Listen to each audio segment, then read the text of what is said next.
Hello and welcome back to the Roundtable podcast, the show where we discuss Elden Ring PvP, the issues, and what can be done to address them. As always, I'm your host, KH Knight, and for this episode, we're going to be discussing the brand new DLC Arena that came out last year in December.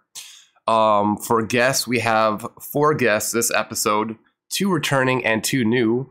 For our returning guests, say hello to Endathelion and Ziostorm. What's up, guys?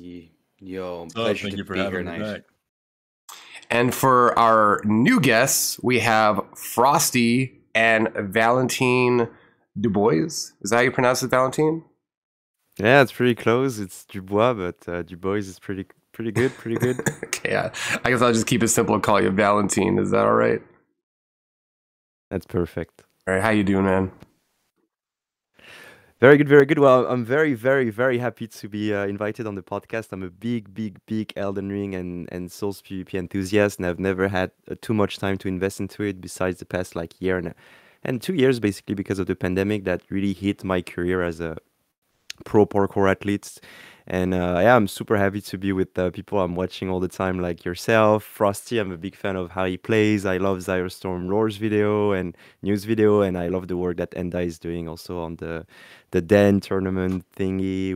I'm just super happy to be with all of you guys. So thank you so much. Well, you just created a perfect segue for introduction. So let's get that out of the way. Valentin, tell the audience about yourself, what you do on your own channel, and yeah. Yeah, sure. So my name is Valentin. You guys can call me however you want. I'm a parkour athlete and stuntman and acrobat, but also I have a channel called Valentin Gaming Athlete, where I'm basically doing PvP oriented content, where I'm analyzing patches. I'm trying to find new type of way to play the game that are a bit more interesting than double straight sword and jumping at people, or crouching with double great spear. It's a bit hard to find viable builds, but that's basically what I try to do. And yeah, I just love it. I just recently posted a video that is a great sword tier list that you guys should watch, and it's basically a copy pasted video of the one and only PvP skills that we are all missing very, very much. Yeah, I used to talk to him back during the DS3 days, and he was active during the Demon Souls release window, and for Elden Ring, he just kind of disappeared. So I do hope he's okay and he comes back eventually.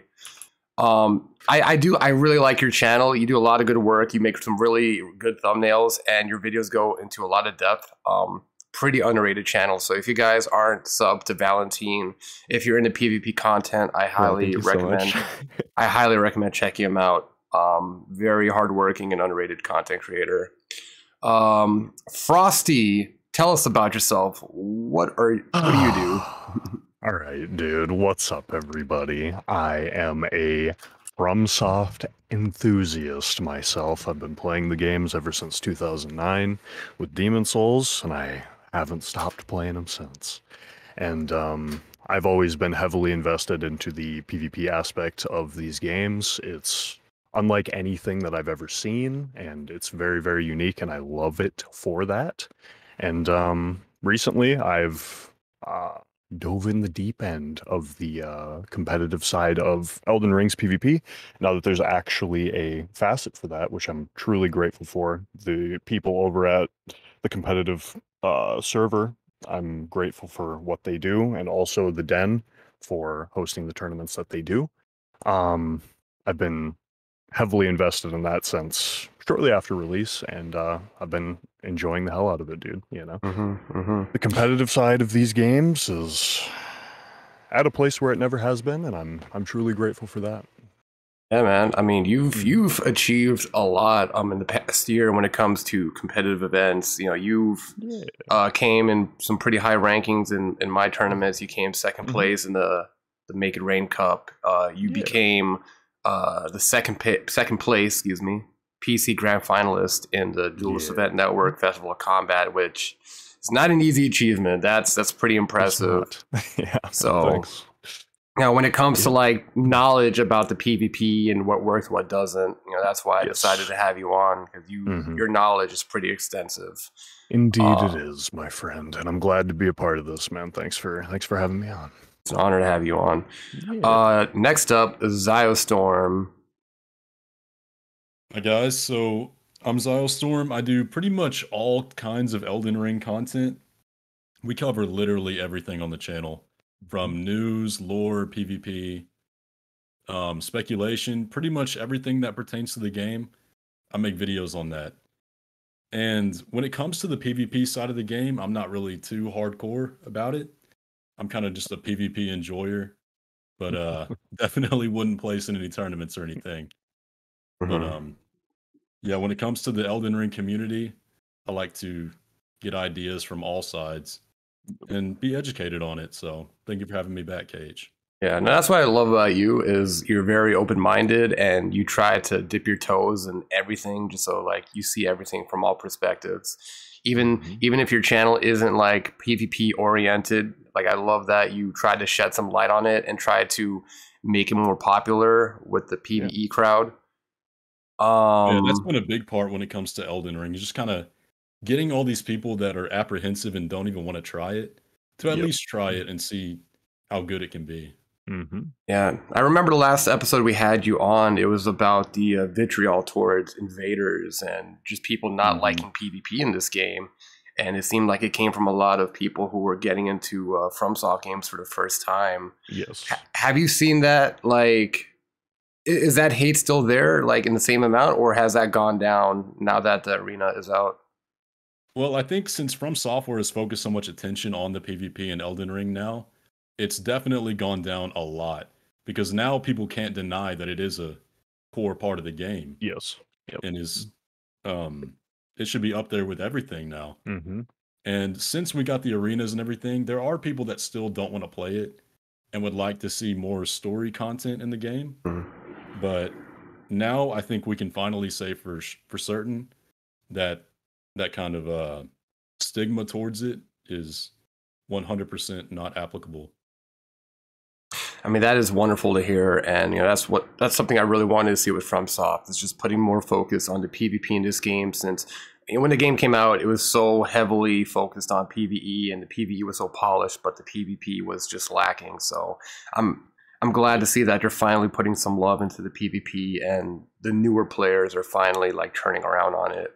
Speaking of PvP, Enda, my good sir, please tell the audience. How are you doing, and what are you about? Oh, well, I started in DS3 very, very late in the game to 2021er, and the tryhard community opened their arms to me. And after just a couple of months, I was hosting tournaments. Eventually, myself, LBU, and Cosarm set up the Duelist Event Network, which is, of course, one of the places where tournaments are regularly hosted. Cast of fight clubs. I'm a duelist. I compete in tournaments myself. You know, this kind of anything kind of more competitively oriented is 90% of what I do on both Twitch and very, very rarely a very neglected YouTube, but it is there. And that's more or less what I do. It's mostly competitively oriented, although I do try my best to make sure that I explain things in a way that can be understood by even a casual listener that can kind of understand it, because I think that's important. And I think one of the main issues that the more dedicated PvPers have had in the community is that we don't really communicate to people all that well, and I really wish we could change that a small bit. So if you want to change, be the one you gotta kind of have to sit down and do it, I guess. And I hope that comes across. That was one of the problem in DS3. I feel that there was very few communication from very high tier player. Like there was Gabri, G9 also, but that was pretty much it. Like you didn't really have insight from B-dubs or all these very good, players. So yeah, it's great that you guys are bringing the quote unquote try-hard scene more to the forefront. Yes. And I think it was a massive failure for the longest time, and I hope that having more eyes making it all, putting all the bells and whistles on top of it, makes it at least more appealing than it was in the past. So we do our damnedest, and thank you very much for having me on tonight. I really, really do appreciate it. It's an honor, man. You do really good work, and this is a good segue for me since I do something similar. So I've been doing content creation for FromSoft games since the Bloodborne days. Mostly PvP content. I would occasionally do build videos, but I'm more known for hosting tournaments right now. So right now I'm on my 5th Elden Ring tournament, I believe. I just hosted a 2v2 tournament last year. I just did a Colossal Weapons tournament in the Lake of Rot. And so like I run my own community. We do competitive events for the PlayStation platform.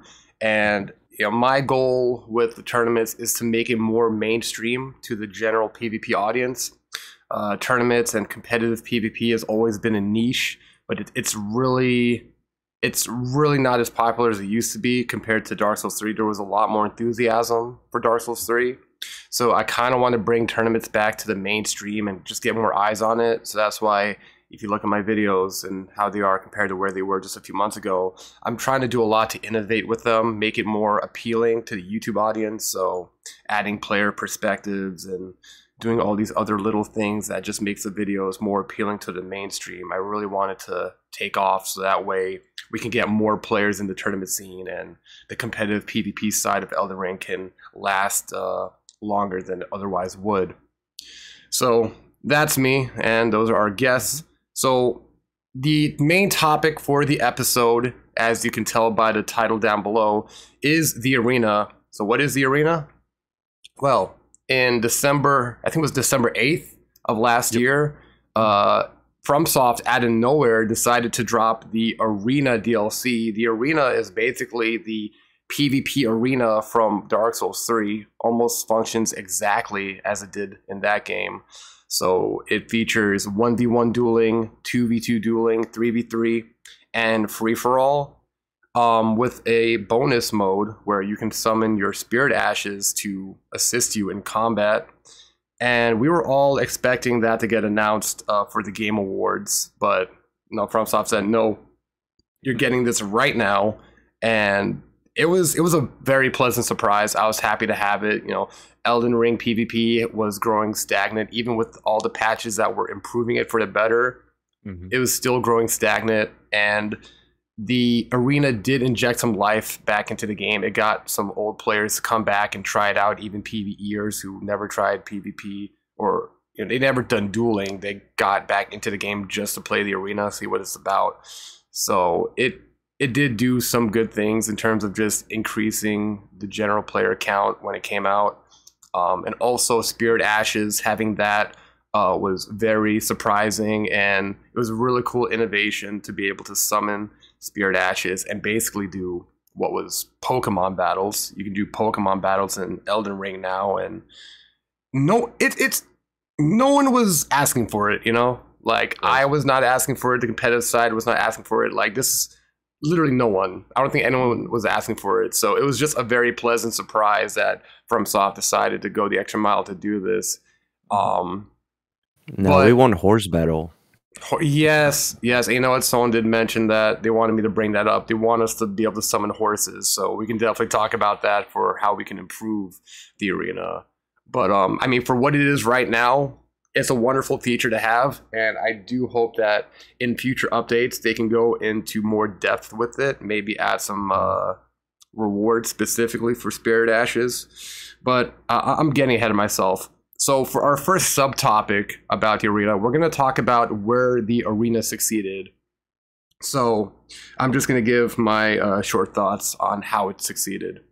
I think the arena succeeded in really introducing PvP, like duels, to the general PvP audience by like having it available early.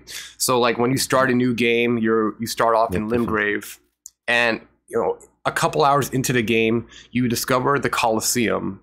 And when you open up this Colosseum for the first time, the first thing you get access to is team battles.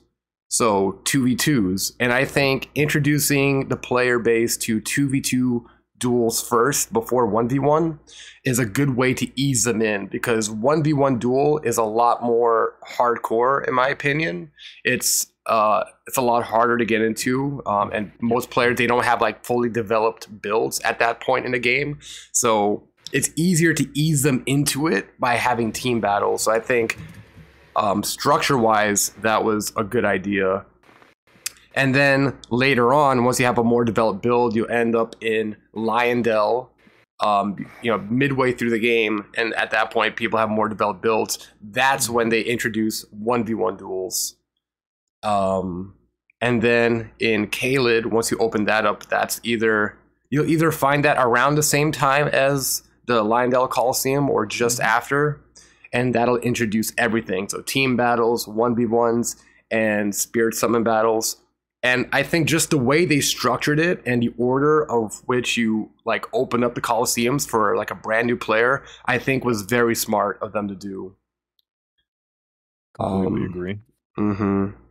And I also like just how accessible like it is. Once you open up the Coliseums, you get access to all the different arena modes in the Roundtable hold. Yes. And also, like I mentioned before, Spirit Ashes just like really surprising us with that mode and bringing in something that we never had before in a previous game. It was really innovative, and Elden Ring definitely needed that. But for where it succeeded, it pretty much ends there for me. And now I'm going to go to the guests and ask them what are their thoughts on where it succeeded. Zio, we'll start with you. What are your thoughts? Yeah, kind of like you said, I think its best attribute was that it could get everybody into PvP. Yep. It was so welcoming to all the players. There's a mode that everybody can enjoy, even if you're not a hardcore player. Doing the Spirit Ash mode is just going to be a lot of fun regardless. And I think it allows for much more creativity than, like hosting a gank or doing just a duel in the Academy main gate would do. I think it allows people to kind of experiment a lot more as well, since there's not really consequences to it. Yes. You're not going to lose all your runes. You're not going to, get penalized. And so people can, if they want to dip their toe into PvP or like try to do build crafting, that's a great way to do it and not have any drawbacks. And so I think the main thing for me is just that everyone can enjoy it.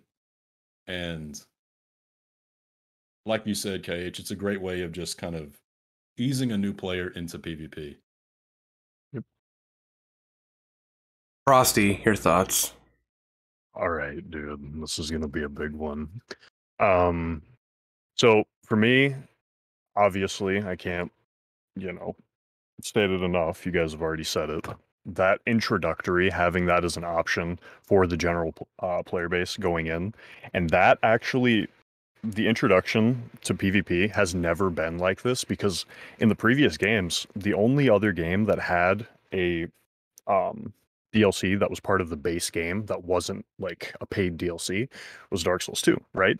And a lot of the players there, that was their first introduction to the actual PvP in the games. And that's a controlled environment where, like Zio said, there's no consequences for dying, You can test out all sorts of different things that you want. It's amazing, right? And going into like Dark Souls 1 even, that was part of the DLC. The arena was. Dark Souls 3, that was, part of the DLC as well.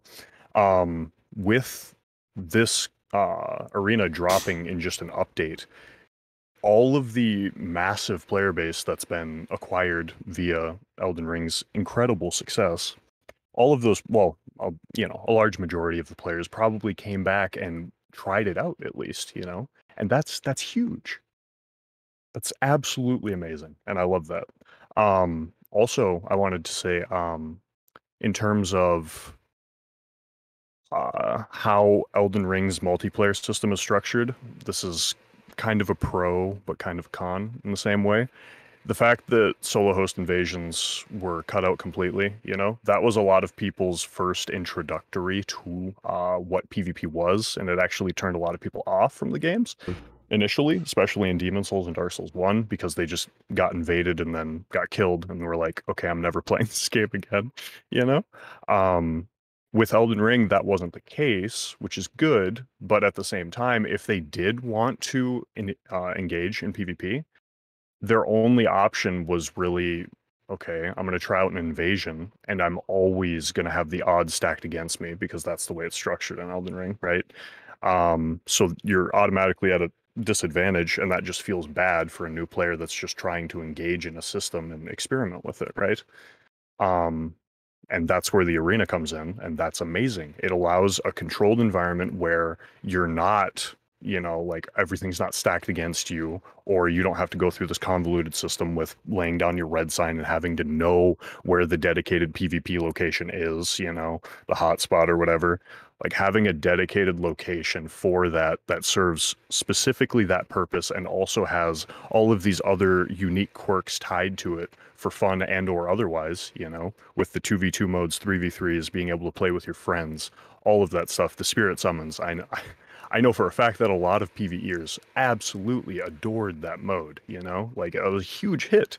But, now that the vast majority of those players have dipped off that just wanted to try it initially, it's died down because, obviously the staying power and the PvP community has always been the OGs that are there for the long haul, you know what I mean? And they don't really want to engage in the spirit summons anymore, which is fine, but that's just kind of how the cookie crumbles, so to speak. But yeah, no, I think they did an amazing job with everything that they innovated upon with the arenas. I will say I wanted them to innovate a bit more, but I'll go into that in the cons section talking about it. Sorry for that, guys. I do love that you bring up how the arena, it introduces PvP in a less toxic way than the traditional invasions. Yep. And I think that's very important, that you want to not only ease people into the PvP early, but do it in a way where it's not going to be at their own detriment. Yeah, right. It's not going to give them a bad experience and turn them off to the actual aspect and side of the game entirely, So I think in that way they succeeded tremendously. I do think there's still a lot to be improved on and innovated upon with the arena itself, and I foresee updates to it coming in the future. But we'll see how it goes, man. Yeah, one can only hope. Valentin, your thoughts on where the arena succeeded? Yeah, sure, man. Well, I'm not gonna go over the fact that it brings a lot of people to it brings it a lot. It's a lot easier for people to access PvP in general, and that's like huge because people can actually try to become better at it. And but before, as you said, it was way too convoluted. Like you need to find a place to fight people and put your sign. It's just too complicated. It's the same system that we have since Demon Souls or Dark Souls 1. So it's like, come on. But yeah, so that's great. They also, for the first time, we have been allowed for more than 4 people at the same time in a word, which was very interesting. I forgot to bring that up. Yeah, that's like one of my favorite thing that was in Dark Souls 3 was really the 3v3s invasions and the 4v2s invasion. But also it showed, which is also a good thing. It showed how oppressive projectiles are in Elden Ring. So that's basically the 3 things I find when I think about what it has accomplished. So shedding light on things that we never considered was OP, like magic is what you're saying?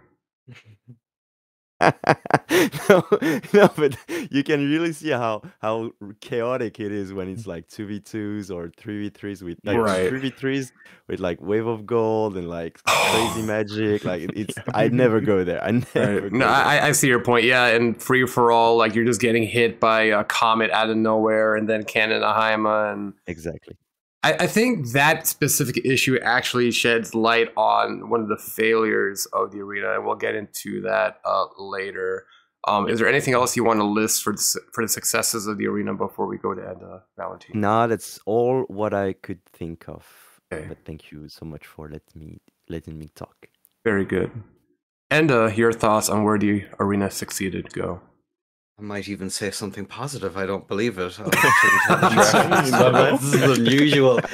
No, honest to goodness, though, what I think that the arena, first and foremost, it looks gorgeous, right? It might pretty simple, but it just looks good. We were kind of looking before we using unusual, unseemly methods to get into the arenas early and see everything. It was kind of don't talk about those.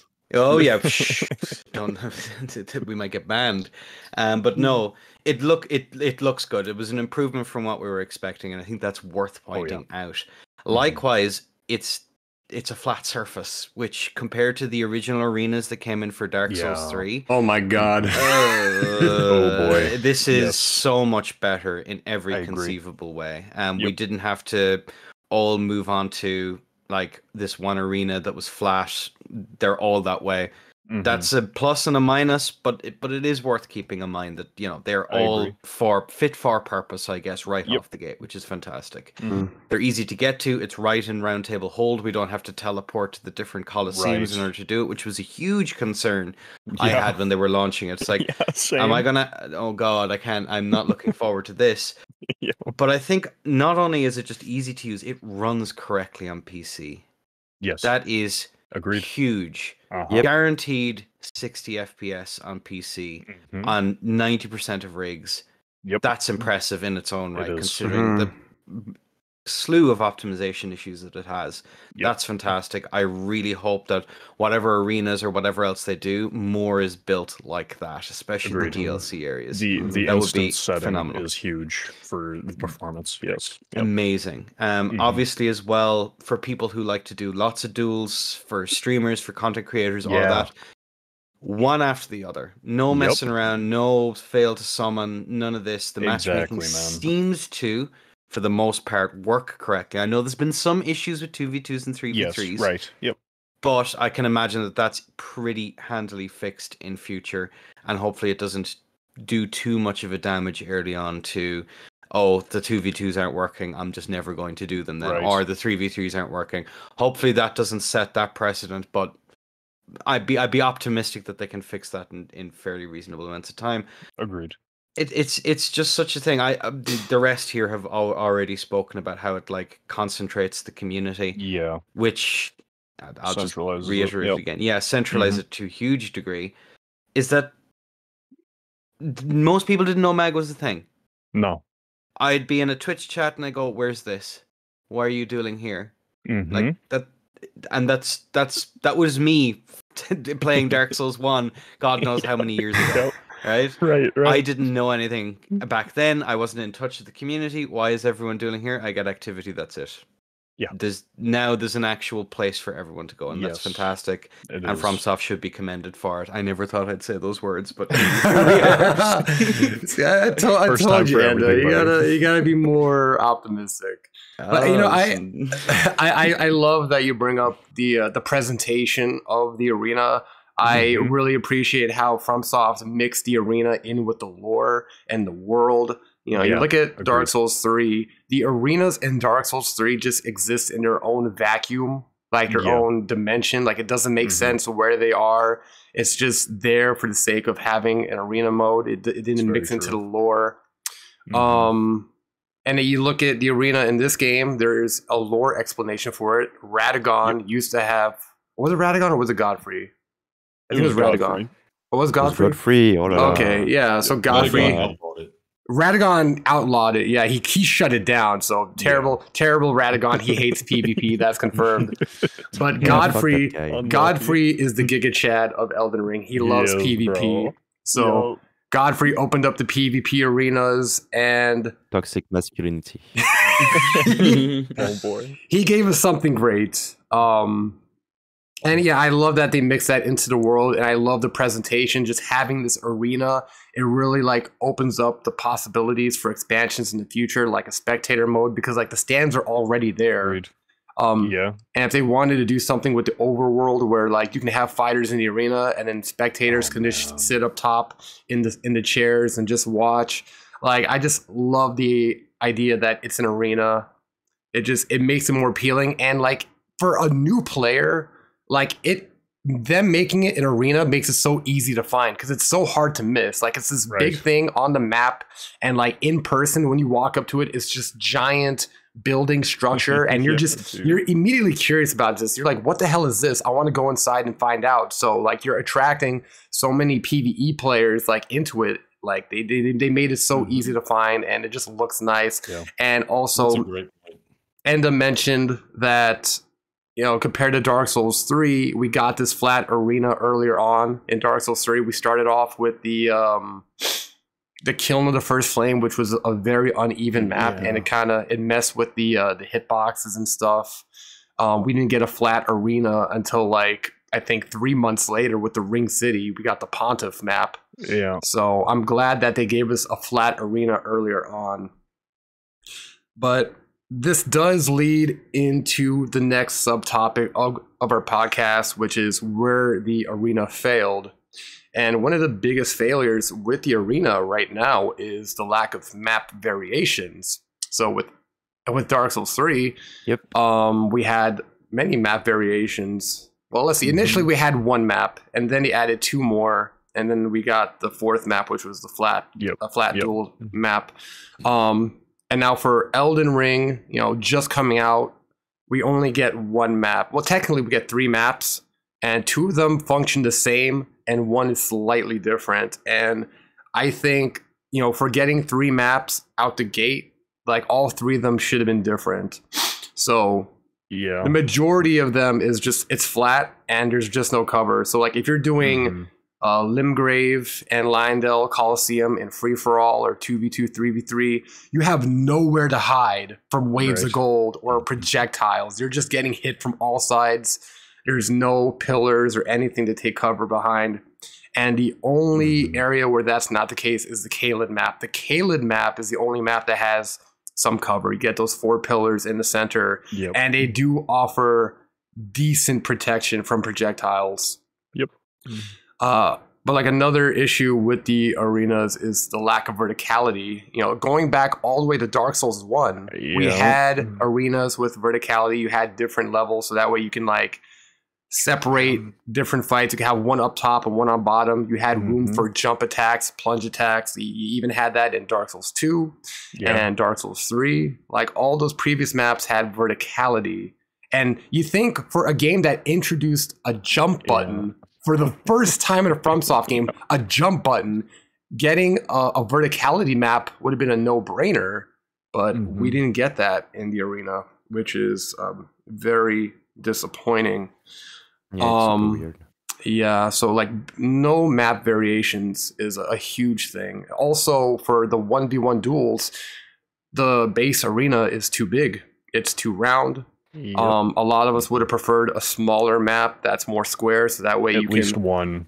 Exactly, that you can apply corner pressure in, or at the very least, if there's no walls, have some like edges around the stage where you can fall off, so like you can push people off and kill them that way, or have like a poison ring, or hazards, stage hazards, or have a mix of both, like have one half of the arena walled off and then the other half with like a fallable, is that even a term? Like just a falling stage hazard, like we would, it would have been nice if they gave us like a smaller arena. And there are a couple of other areas where I think it failed, but I don't want to like take all the ideas from the rest of the guests. So I'm going to go to Ziostorm first, since he did make a very detailed video on the failures of the arena. We're going to let him explain his thoughts on where the arena failed. Zio, go. Yeah, I've got honestly, I don't want to sound too negative about it, but I've got a lot. And the big one valid, is, like you said, the map variation. I think if we had more map variation, that would allow for much more creative builds as well. Like you can optimize builds around the different maps. Say like if we had something with a lot of verticality where somebody could fall off, you can make a build where you knock people off, like force or stuff like that. And I don't think it just didn't utilize all the potential that we could have with Elden Ring PvP. I agree. Like, I like that we have the 3v3s back. That's a huge thing. It is. But past just having that 3v3 mode, how can we take 6 players further? We could have a way to do coded battles where you can set up a code and get different teams and do team battles like that where you actually make your teams. Or have like clans or something. I know that sounds very live servicey, but Hey man, is what it is. Yeah, and like I said in the video too, there's no rewards for it. We have the rank, but I mean that's huge. That's huge. Like, how often do you even check the rank of the person you're fighting? You can barely tell. I agree. It's so tiny. Yeah, exactly. I wish we could get like some items for it, or at least some soul bonuses. Like if you beat somebody in a higher rank, maybe they drop like 50k runes or something. Agreed. Well, if I could add on to that real quick, I think that's the main issue for why certain modes like the 6-player mode and the 4-player mode and the Spirit Ashes mode, why that died off so quickly. Agreed. You know, like all the modes lack incentive to play them, but like the Spirit Ash mode and the 6-player mode, like those are dead because it requires so many players and there's no incentive. Yeah, like it's a higher barrier to entry. Yeah, exactly, higher barrier to entry with no incentives at all. So you think for the Spirit Ashes mode, they could give you something like upgrade material for the Spirit Ashes or some kind of customization. Yeah, right. Yeah, fuck yeah, dude. But Ziostorm, continue. Yeah, I mean that's an excellent point. I think the other failure I see is that it didn't really address the community feeling of PvP like we had back in Dark Souls 3. You know, we had those areas where there would be natural PvP occurring, such as like Pontiff or the Swamp. And in Elden Ring, all the PvP is kind of sanctioned into actually wanting to seek out PvP. Yeah. And very much so. Like fight clubs are a great example of natural like community events that are going on in the game. Yes. And I feel like if they could somehow make it to where we get that community and that natural feeling back, yes, then I think it would make the PvP much more fun and last much longer as well. Completely agree, man. Valentin, your thoughts on where the arena failed? Yeah, honestly, where it failed, I don't think what we're talking about here is really how we can improve it, but it really delivered on what it was supposed to do, like creating a space for people to just, beat each other to death. But yeah, of course, there's a lot of flaws within the arena, and the one I really find that they failed at, that we could all have seen, is really bringing reward to PvP. Give me materials, souls, stuff to improve your weapon, and also, it could have been a great way to have Covenant. It was fun in Dark Souls 3 to have maybe when you're a blue sentinel, you're blue. When you're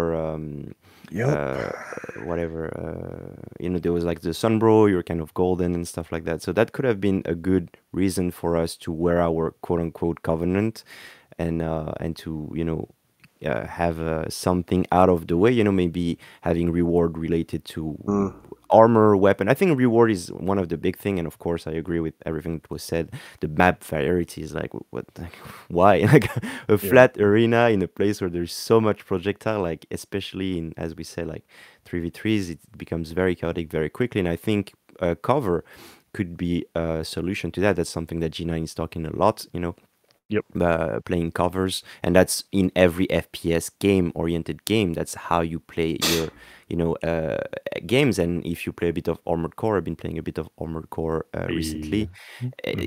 The guy in the server, in the Discord server, they tell you, use cover. And here, unfortunately, we cannot really use cover. But I'm honestly, I'm a big fan of the arena, and I was a huge invader in Dark Souls 3.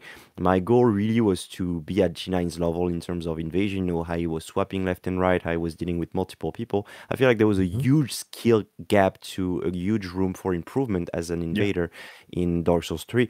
But I think the projectiles are really diluting the room for growth in invasion, because you can die off so quickly out of one hit stun, or someone is shooting a projectile from miles away. But I do see a lot of room for growth as a duelist, and I really hated dueling in Dark Souls 3. I thought it was very boring, but somehow I really love it in Elden Ring, and the arena is really bringing this quick and easy space to duel, and we can go into the next one where it's how can Softfront improve from it. But I think, the big failure are definitely the maps and no reward. Yeah. Well, you brought up a really good point about not being able to choose your colors and like represent your Covenant, and that's actually a downgrade, a noticeable downgrade from the Dark Souls 3 arena. For team battles and the it becomes so confusing. The free for all. You don't know who's on your team. I can't tell you where like I ran into a player thinking it's my teammate, but it's actually an enemy. Exactly, man. In Dark Souls 3, you can have a red team and a blue team or a purple team. Yeah. Or a no color team. So like that's a very significant downgrade from the last iteration of the arena mode. And like we have these different rune arcs. You think they could have like had that like give you a different color, or just have like a selectable like adversary color in the menu, like just something Yes. Or just for the arena 2v2 mode, the team battles, make one team blue and one team red. Yeah. Like, it's so Simple hard as to that. tell who's on your team, and it didn't have to release that way. They could have just, at least for the first iteration of this arena mode before they update it further in the later months, like, just have it default red versus blue, and then they can add more variation to it later. Like, they should not have released it with just no colors and no team, just no selectable colors at all. That was a huge failure in my opinion. It was a large oversight for sure. Yeah, and I think that's the thing. Another reason that would turn people off to the team battles is not being able to tell who's your teammate, and the projectiles, like everyone else mentioned, getting shot at from all corners and not having anything to hide behind like in the previous arenas. Frosty, your thoughts on where the arena failed? Go. Okay. Well, I'll start out here first and foremost. The biggest thing that was a massive disappointment for me personally was because I'm a large proponent of Dark Souls 2 and its PvP. That was the PvP that I spent the most time with by far out of any of the games. And looking back at that, Dark Souls 2, it had incredible rewards for participating and ranking up in the arenas. I don't know if everybody listening is familiar, but they had a system called auras where at rank 1, you would get a slight, like, feathery, like, ethereal aura, like, that came off your player character's model while you were in phantom form. And the more you ranked up, I believe rank 1 was 50 kills, which is already higher than the highest rank by 20 kills in both Dark Souls 3's arena ranking system and Elden Ring's ranking system, which I think is pretty pathetic, if I'm being honest. Like, the cap needs to be so much higher if you're going to have a ranking system. There's no prestige in a ranking system being implemented when you can get the highest rank in an hour as a competent player. You know what I mean? That's mind-blowing to me.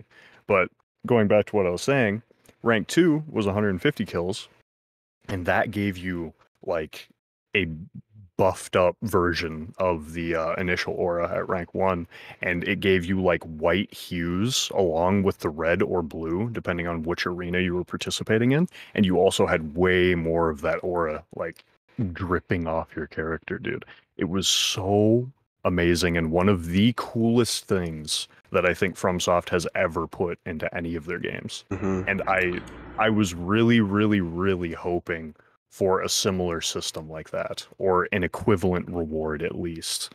Like, and I remember when the arena from Dark Souls 3 rather, came out, like the badge system, man. Like, and we got a similar thing in Elden Ring. It's not even close to the same level of prestige, you know what I mean?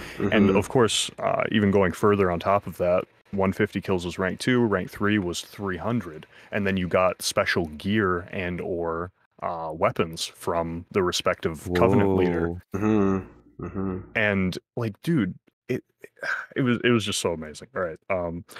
And then one thing that I wanted to say that I think is, I think Valentin brought this up,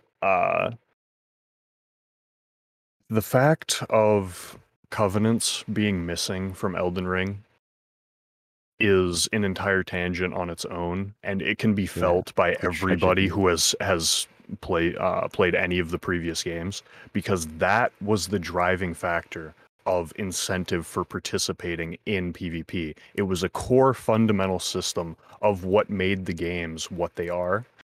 And with Elden Ring, whether it be time constraints or whatever, the scale of the game, what have you, as to the reason why they were cut, that is incredibly disappointing, and it can be felt throughout, like, just invasions in general and dueling in Elden Ring. There's no reason to do it. There's no faction identity like there used to be. There's none of that, and that was like, if not the number one driving factor to get people involved in the PvP in these games, and it's missing and it's absent.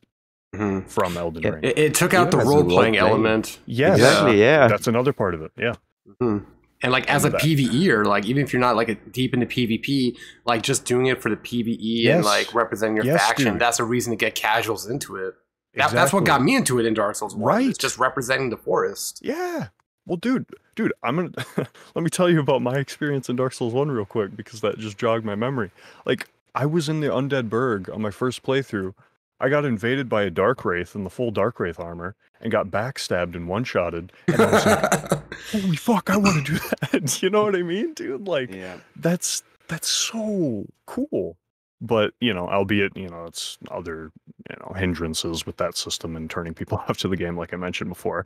Of course, there's problems with that, allowing solo host invasions and all that. But no, just Covenants in general. And by the way, guys, if there's any interesting talking points that you want to bring up or stop, go ahead and stop me. Well, I mean, expanding on that idea about like the Dark Wraiths coming in and just killing you and just being a bully, like.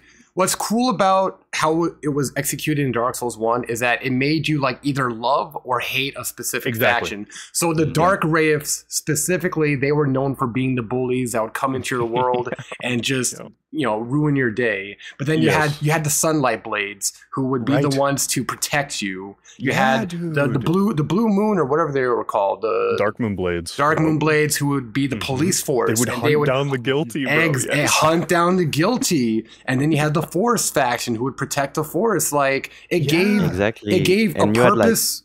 It gave purpose to what you do, and it gave these factions an identity, and like it created like tribalism in a good way. Like it made you want to try out these factions.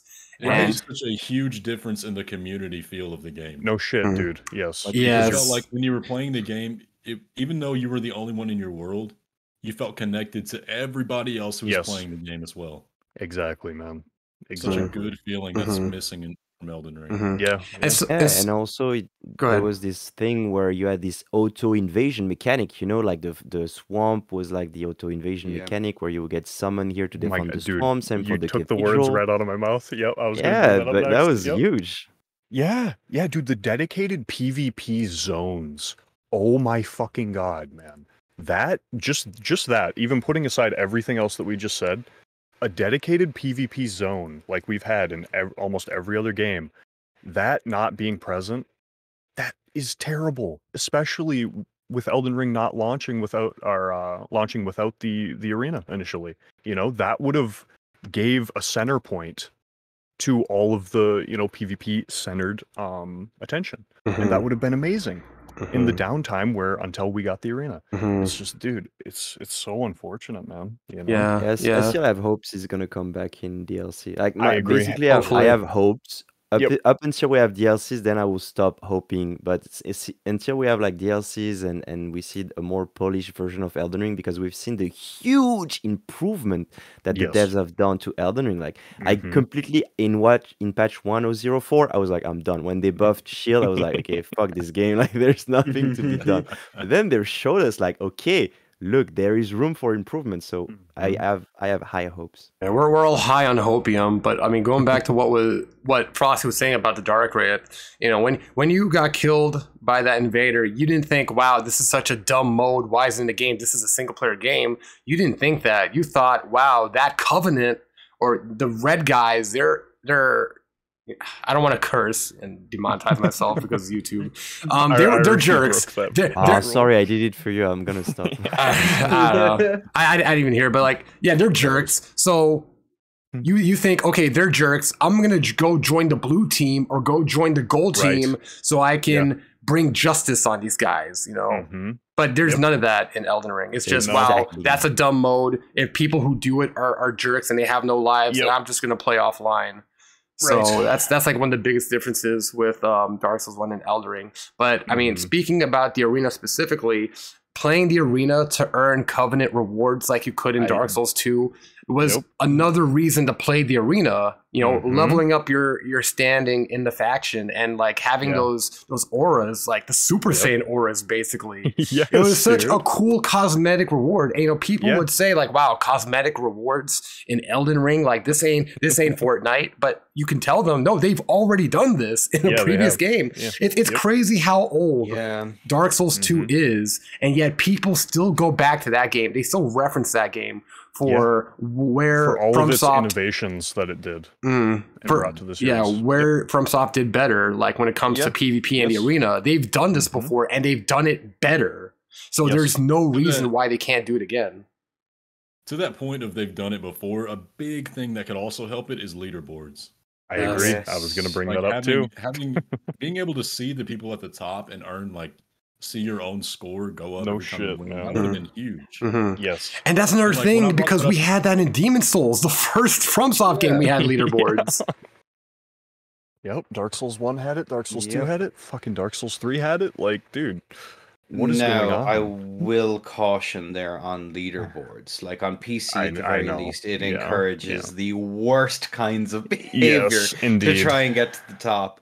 And it can also, when you're at the very bottom where you're struggling to try and gain a rank or whatever, it can be very frustrating. So a ranked mode, I think, would be a much better means of doing that, where someone can opt in or opt out of that. Agreed. I think that's a much better way of kind of doing it, to be honest with you, because otherwise you could that can be a plus and it can be a massive minus as well. I agree. Well, but before we segue into how we can improve, Frosty, do you have anything else you want to say before we go to Enda about where it failed? All right, I believe there was a couple more things. How much? Because I do want to go to Enda. Like within the next minute. Oh, no worries. We love you, and just go for it. I'm sure it'll come up and how to improve it. All right, and where did the arena fail go?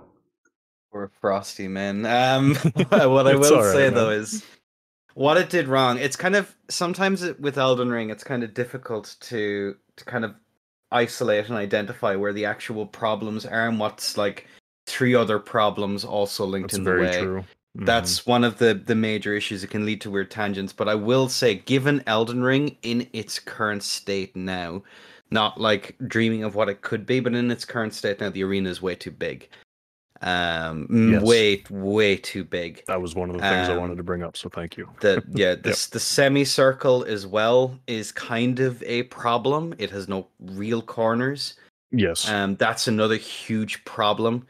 The way that, for context, the way that the PvP in these games works is that theoretically, given how low commitment everything has been since DS2, you can run away forever. There's very little that's really stopping you from running away forever, or being virtually unkillable. Should you want to be that way?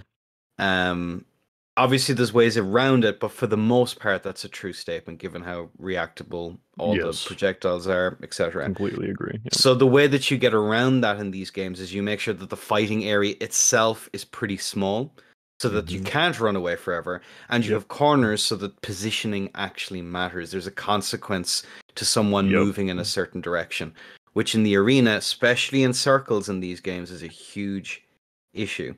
And the arena definitely exemplifies that. True, if you got rid of light roll, if you lowered recovery on certain things, or sorry, made the recovery higher on certain things, and made a much more slower paced game, much closer to 2, this wouldn't be an issue. But based off of everything I've seen so far, it seems to be the case that that's not what From really wants. So, given the game as is, the arena is miles too big. We talked just there about the lack of rewards. That's a huge issue.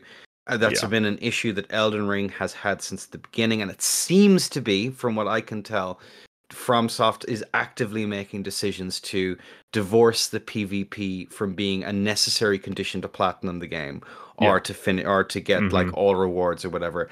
I think personally that's a mistake. I think everyone here, to a certain degree, does believe that that's a mistake. There was a quest, the quest to get the pale tongue to talk to Vari. Yeah, Vari's quest line. That was altered to make sure that the PvP element wasn't even necessary per se. Right. Yeah. That's super weird. No, it's very clear what they're doing. They're making sure that PvP is not necessary. That is what they are trying to do.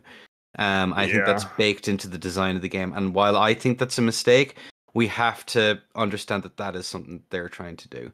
So I don't see doing what Frosty suggested, like having like the auras or something like that, might perhaps be a happy medium because it's not necessary. You don't need to do it. Yeah. That might be a small reward if they don't want to implement leaderboards. But the lack of incentive is going to really hinder the game. Much the same as it's hindered invasions as well, keep in mind. Because there's no real reason to. You'd be better off ganking. Well, it's not even that. It's like, even if you theoretically wanted to just get souls and you reckon that you could beat everyone at your soul level, you'd be better off ganking. Yep, that's true too. There's more incentive, I think, in this game in terms of like soul for soul to gank than there is to ever even consider going. So even the reward to invade isn't there at all, other than just the pure joy of it. Which there's a lot to be said for, but it's not enough. So I think FromSoft really need to figure out a way to incentivize people whilst also keeping their what seems to be their general design decisions that they've made. A bit of inference on my part, but that's worth keeping in mind. Well said, man. You bring up a good point about how they removed the trophy/achievement incentive, because in previous games like Dark Souls 1, they had trophies for discovering all the covenants, so that encouraged you to go out of your way to see every single covenant and what they're about. And even though direct PvP gameplay wasn't required, just having to look for that covenant and see what they're about, it kind of like unintentionally like puts you into PvP situations, and you know that created exposure to that type of gameplay, and they had that for Dark Souls 2 and Demon Souls go on. To be fair, I can't be sure if that's necessarily what they're trying to do. There could be some grand plan. I could be completely misreading the situation. That's me taking a degree of liberty based off of everything we've seen so far, but I think it's a safer bet. As well as that, with what they have failed to do in the arena, a proper matchmaking system. I agree. And this isn't kind of like how would you matchmake people? How many wins they have, and consecutively wins people with a similar win rate. And if there's not enough players, then that's kind of see that's the reason why they can't do something like that, because there's just not enough players. Like we can barely fill a 4-player lobby right now. Encourage players to play it and find a means of incentivizing it. If it dies, that's the developer's fault. At the end of the day, I mean, honestly, on PlayStation, I'm sorry. Please. On PlayStation right now, 1v1s it feels okay, but like the 4-player and 6-player modes right now on PlayStation, 2 months after release, it's dead. It honestly does feel like it's dead right now. So, you know, big failure. That's just the nature of those modes. I think that's the nature of those modes. DS3 brawls and all of those other modes died very quickly. I think another failure that kind of ties into the matchmaking is the kind of the brawl. I don't know what you call it. The kind of the longer sets you were able to have with people where you'd fight for like 5 minutes. The 1v1 system that kind of like resets every time. Yep. It's called combat ordeals in this. Yeah. You're stuck in a session with a person for 5 minutes.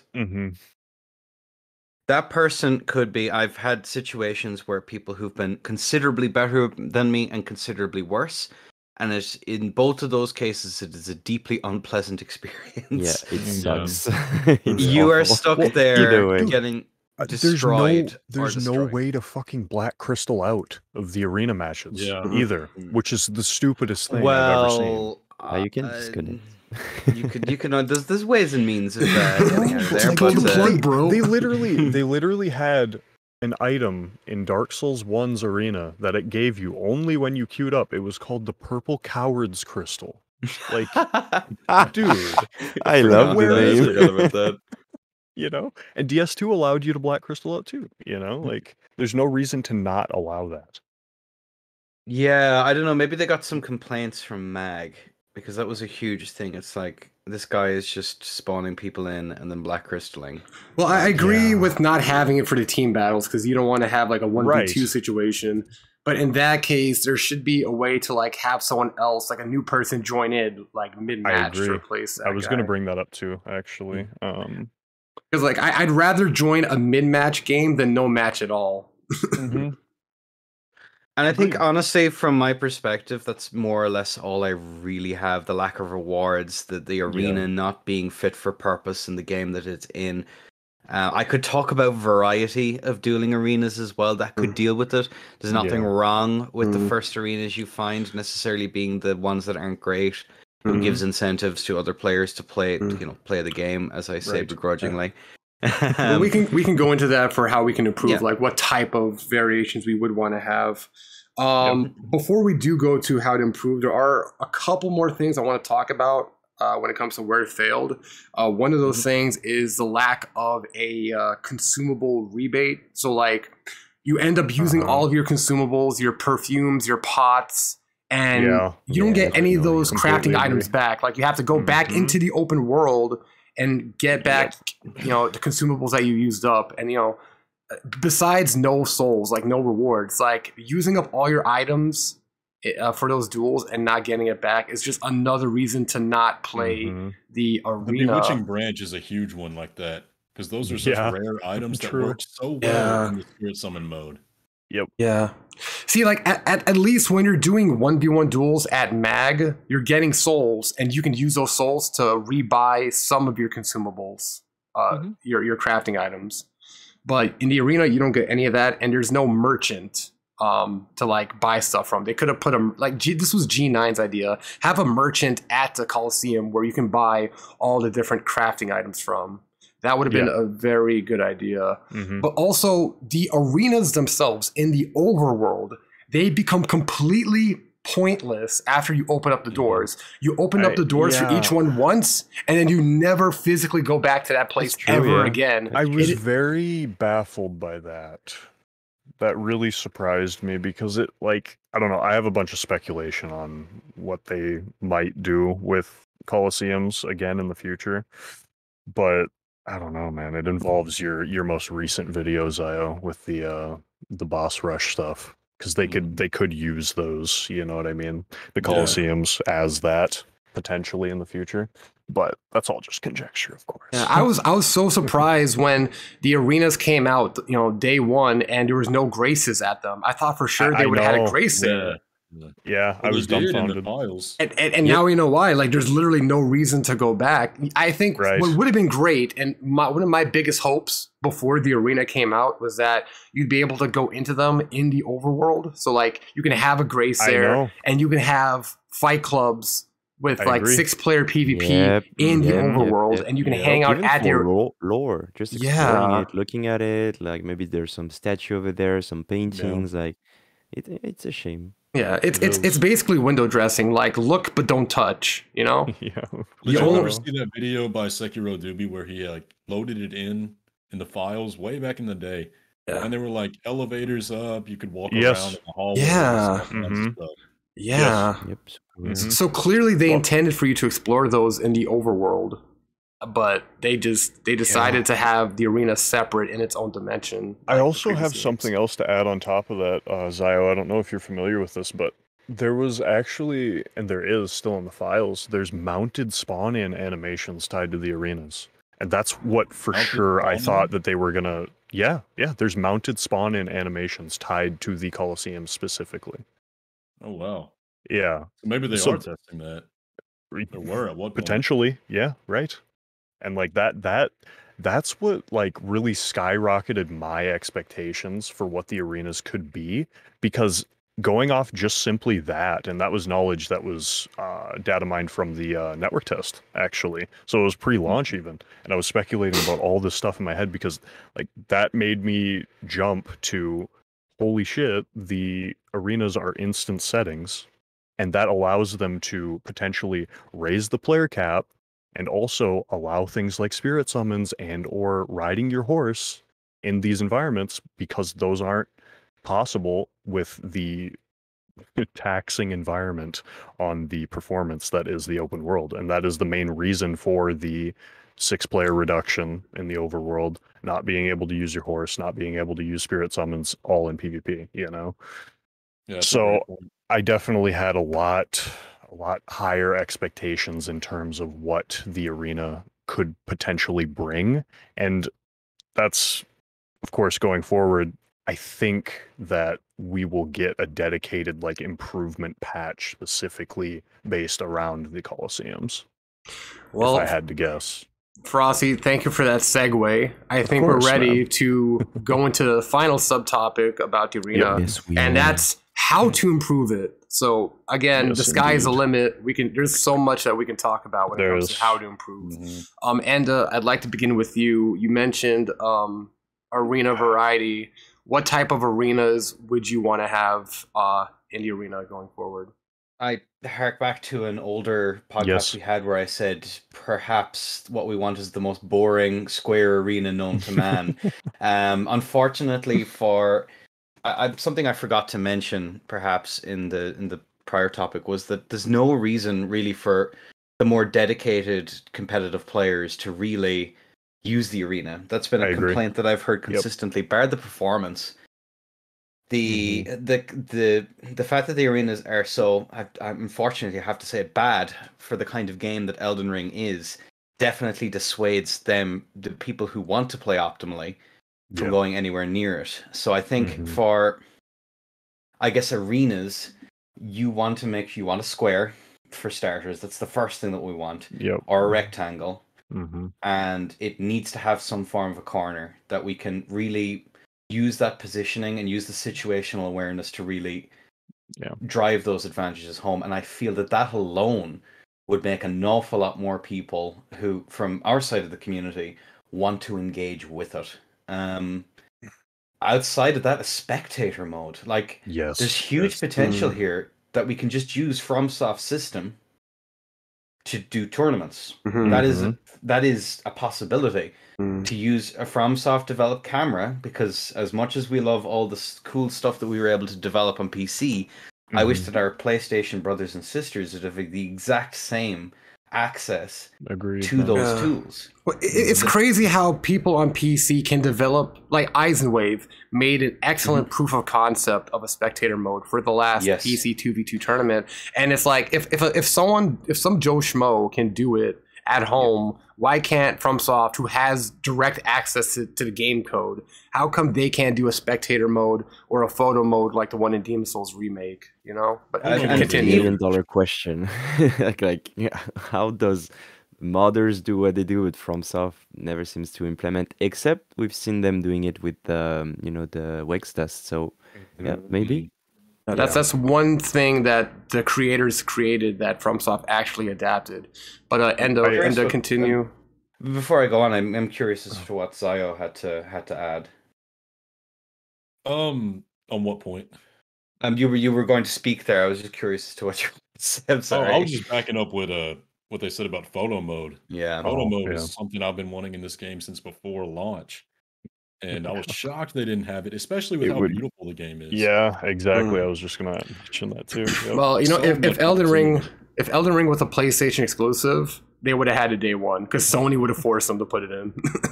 Yeah, I think outside of just like the arenas themselves being better, and like obviously adding a spectator mode so the comp scene can actually utilize it, like there's just, it's such wasted potential. There's other things you could do. People have talked about verticality and other things like that, like improving that so to make it that there's just more ways to play the game. I think it's been, Yes. I think we said Yeah. this before it Mhm. began. That is most likely like kind of necessary, which is why I would imagine they are planning other updates to this system. But the spectator mode is a must. I think we've talked about the agree. ranking system as well. I think a separate mode for that is probably no harm, or even just a more options in terms of how you can use the arena. Because I know setting the timer Oh, dude. for 5 minutes. yes. Imagine if you could just like I set know. a 20-minute timer, an Or unlimited, that. Yeah. setting it that you can heal each time, and Mhm. only having those options available when you're doing passwords, so it doesn't cut into Right. the overall That'd be beautiful. matchmaking. Yeah. Mhm. Yeah. That's to lessen the- that. Yeah. Something like that would be a fantastic idea. But given that there's no rewards, given that there's already no incentive to really engage at the arena, I can understand why FromSoft to be hesitant adding that in, because it will cut into the smaller player base that is already engaging it. Mhm. And if it doesn't have activity, people aren't going to use it. Right. That's the major issue. Mhm. So I can understand their hesitancy in that, but I think that it's a must if they really are serious about, placating the more committed comp players, especially, to give them those options that they don't have to worry.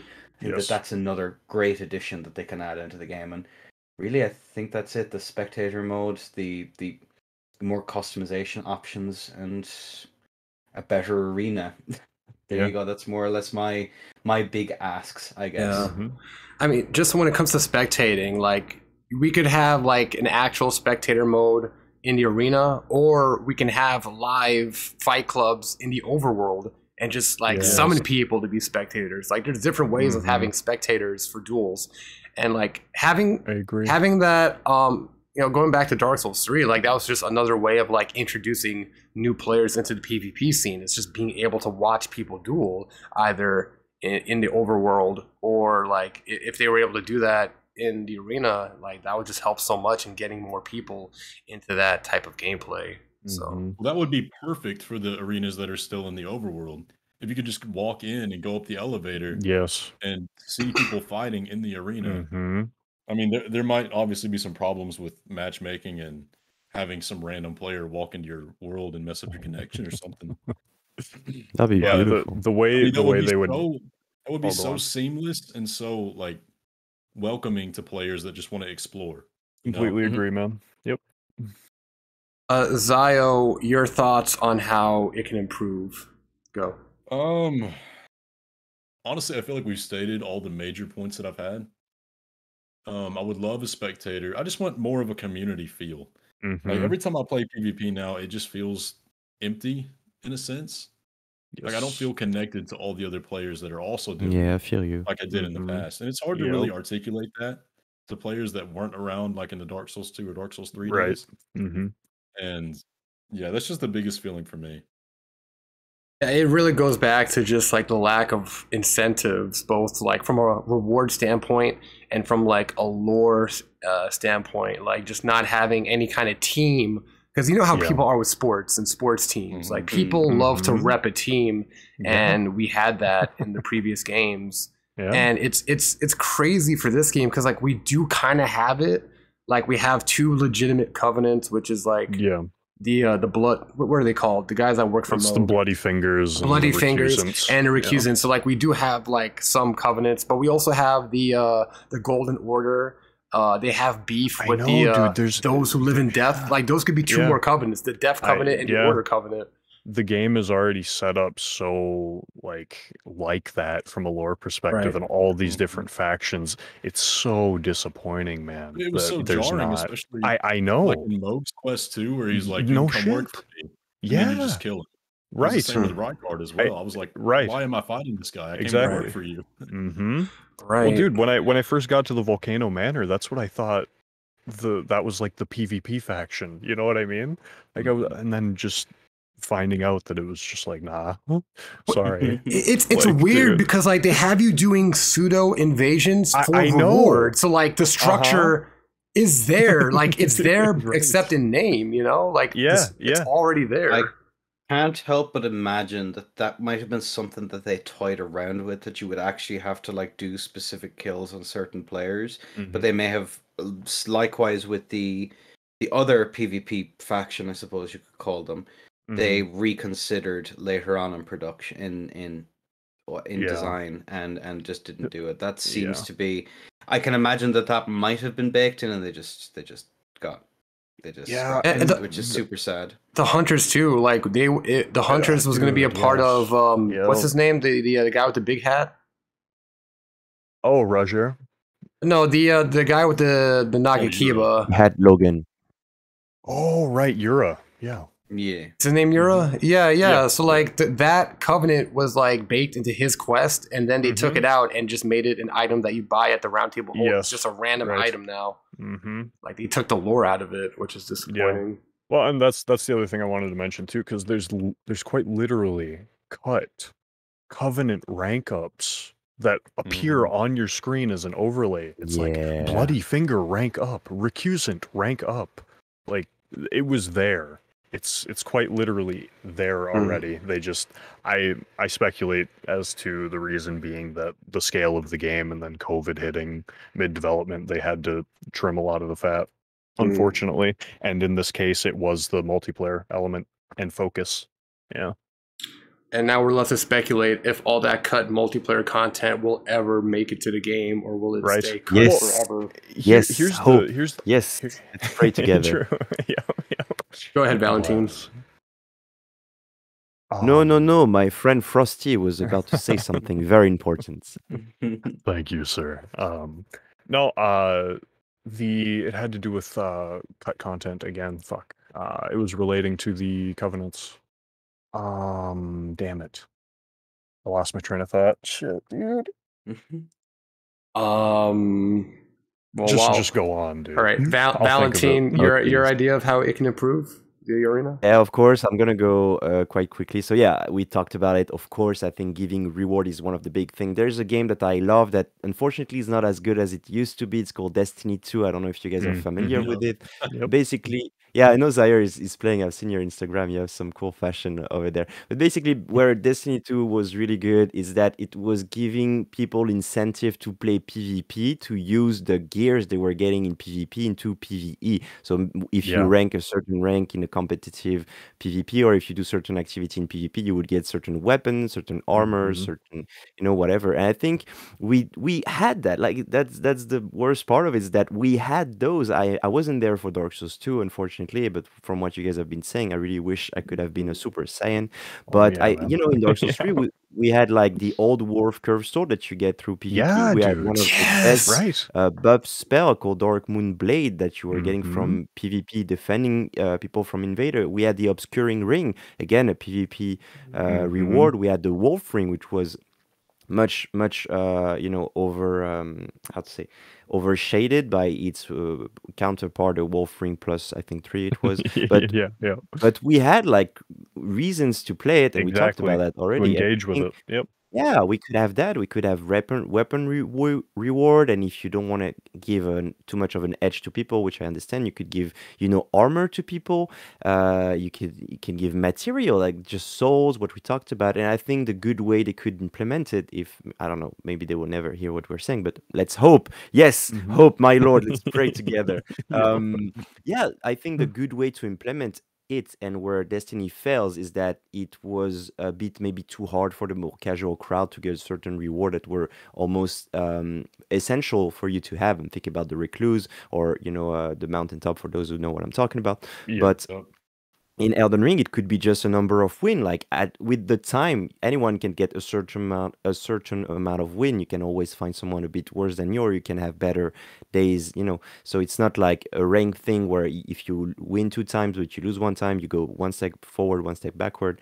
So I think giving reward is a big thing they could do. I really hope it is going to come, as Frosty said. We've seen the Sekiro Dubois videos where we had the rank up to Covenant, like Recusing Covenant rank up and stuff like that. So maybe it will come back. I have high hopes. Again, as long as we haven't seen all the DLCs come out, I'm still going to give this game hope, especially with the improvement we've seen.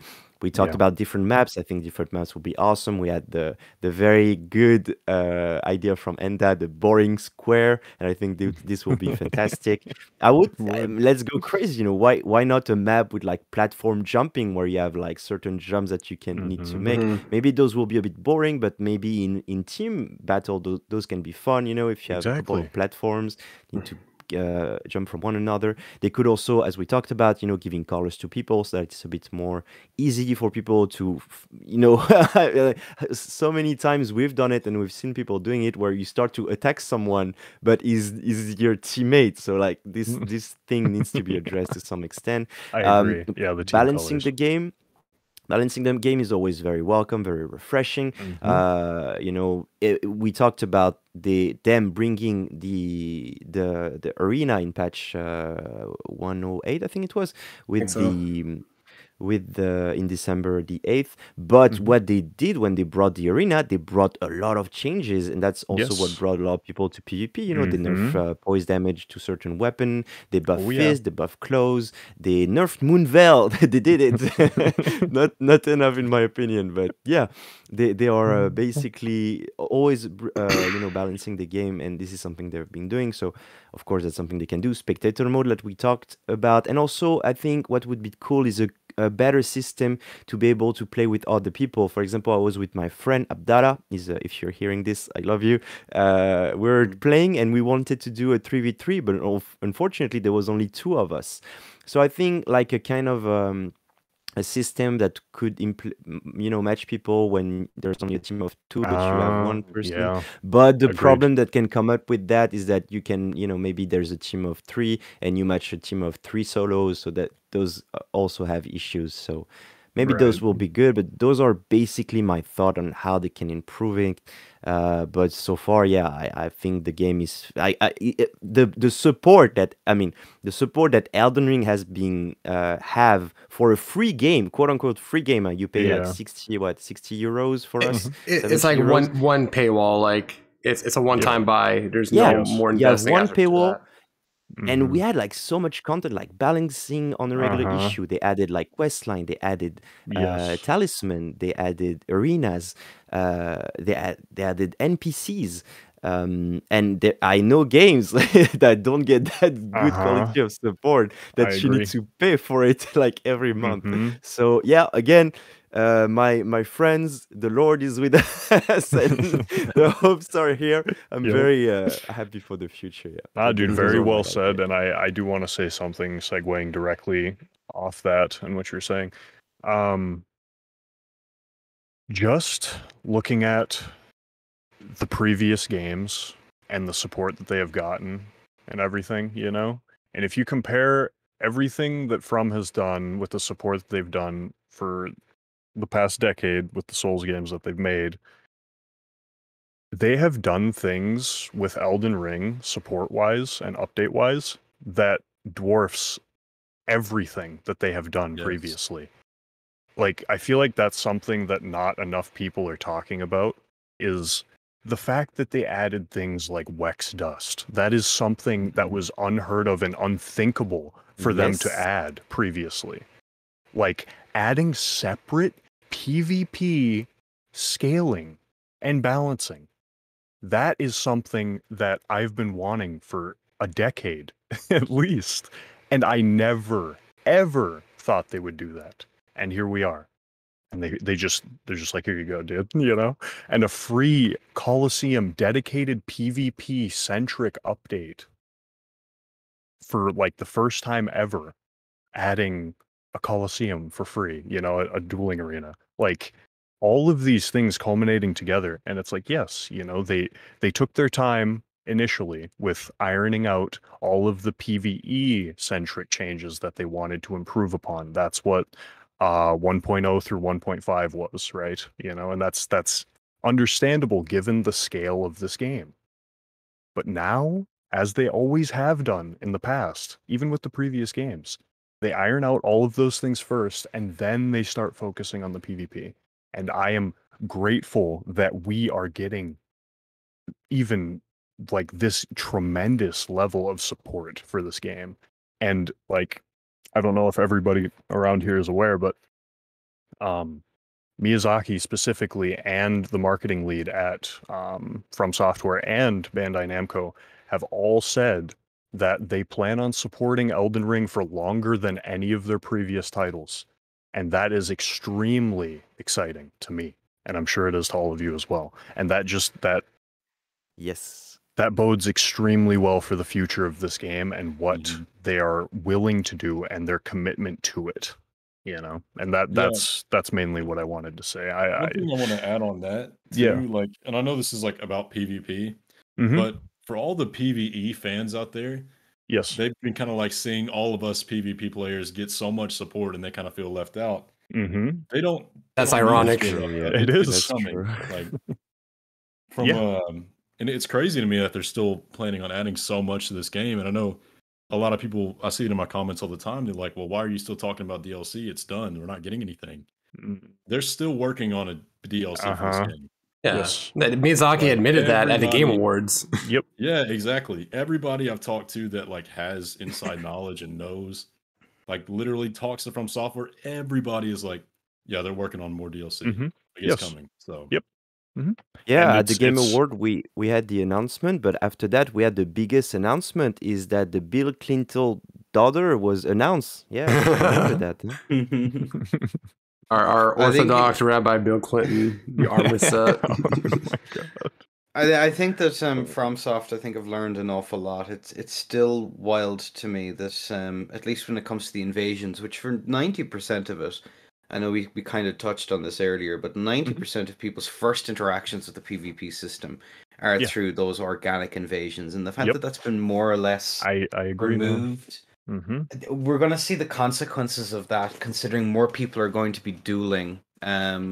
I think for a very long time. That's going to set a kind of like Yeah. it's going to set a weird culture around the PvP that it's more opt-in than in previous games. Yes, much yeah. more so. Mhm. So that remains to be seen what that's going to do. But it is also it's super sad to me that with the invasion system being as how do I put it, barely functional on launch. I mean, we just I found out agree. about the bloody finger, what that can do, and how it Mhm. messes up scaling. Like that, I still think FromSoft invented a problem that didn't really need to be solved. Having access to like solo invasions deals with an awful lot of the teething issues that this game had early on.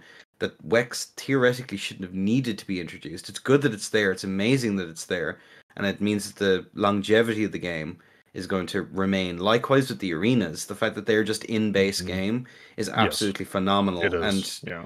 that's a huge change. Again, Mm-hmm. it's a very, very, very Dark Souls 2, which Yes. you can definitely feel that There's a lot of team has influence. their yeah, Yep. Mhm. fantastically and Yes. amazingly enough, which is a sentence I never thought I'd say.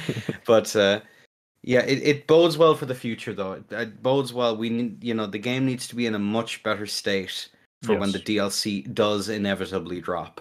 Agreed. And I think that they're slowly but surely getting there. But I think we still have to remember, we still never forget launch. That's all I'll say.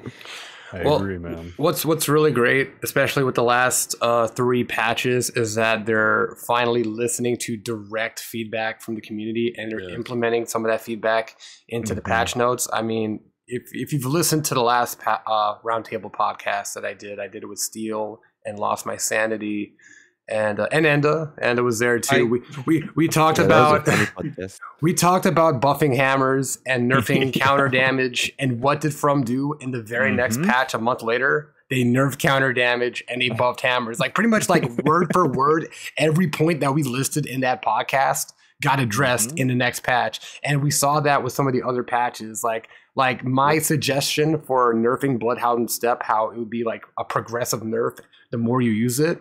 That's exactly what they did. When it Mhm. came to nerfing poise, they increased the poise damage on weapons, just like Enda suggested. So like they are finally listening to direct feedback. So I would like to go Yeah. into more detail about some of our suggestions when it comes to map Mhm. variations and Mhm. rewards. Like just yeah. give FromSoft like a little list that they can like take note of and take inspiration from. So when it comes to map variations, I think the biggest challenge for From would be building a completely new arena from the ground up. I don't think they have to make like a completely different Coliseum or just put it in a different area. I think they can build on top of the Coliseum that's already there.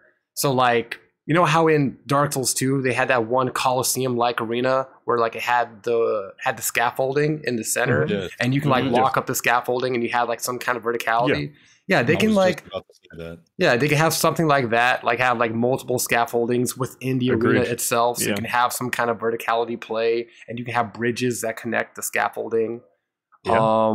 You can also have like a cage within the arena, and that's our boring box arena for the 1v1 duels. Right. They can have a ring of poison, like a poison pool around the edge of the arena that basically makes the stage smaller and better from 1v1, but also have a stage hazard. So like say if you get pushed off the edge, now you're walking around in Scarlet Rot, you have to get back into the circle or you're rotted. Or Yeah, man. lava, if you get pushed off the stage, Yeah. you're taking heavy lava damage and it's basically the same as falling. Or start off the match on a raised platform, and if you fall off, you're dead. Like they don't have to make a completely new stage. They can take that Coliseum and just put things and objects on top of it to Exactly, make different yes. arena variations. Mm-hmm. That would also fit in lore wise too. Like Yeah. that could be easily explained. Yeah, exactly. Like we had, like they can also open up the overworld Coliseum, make us be able to play in the overworld, and have that be the boring flat arena. And then for the arena matchmaking, they can give us different variations for the Coliseum. There's. Oh, go on. Yeah. I was gonna say, besides like a falling, besides like different stage hazards, like falling and poison pools and magma pools and the boxes. What are some variations, some cool stage hazards that you guys would like to see? So, Frosty, continue your thought. Well,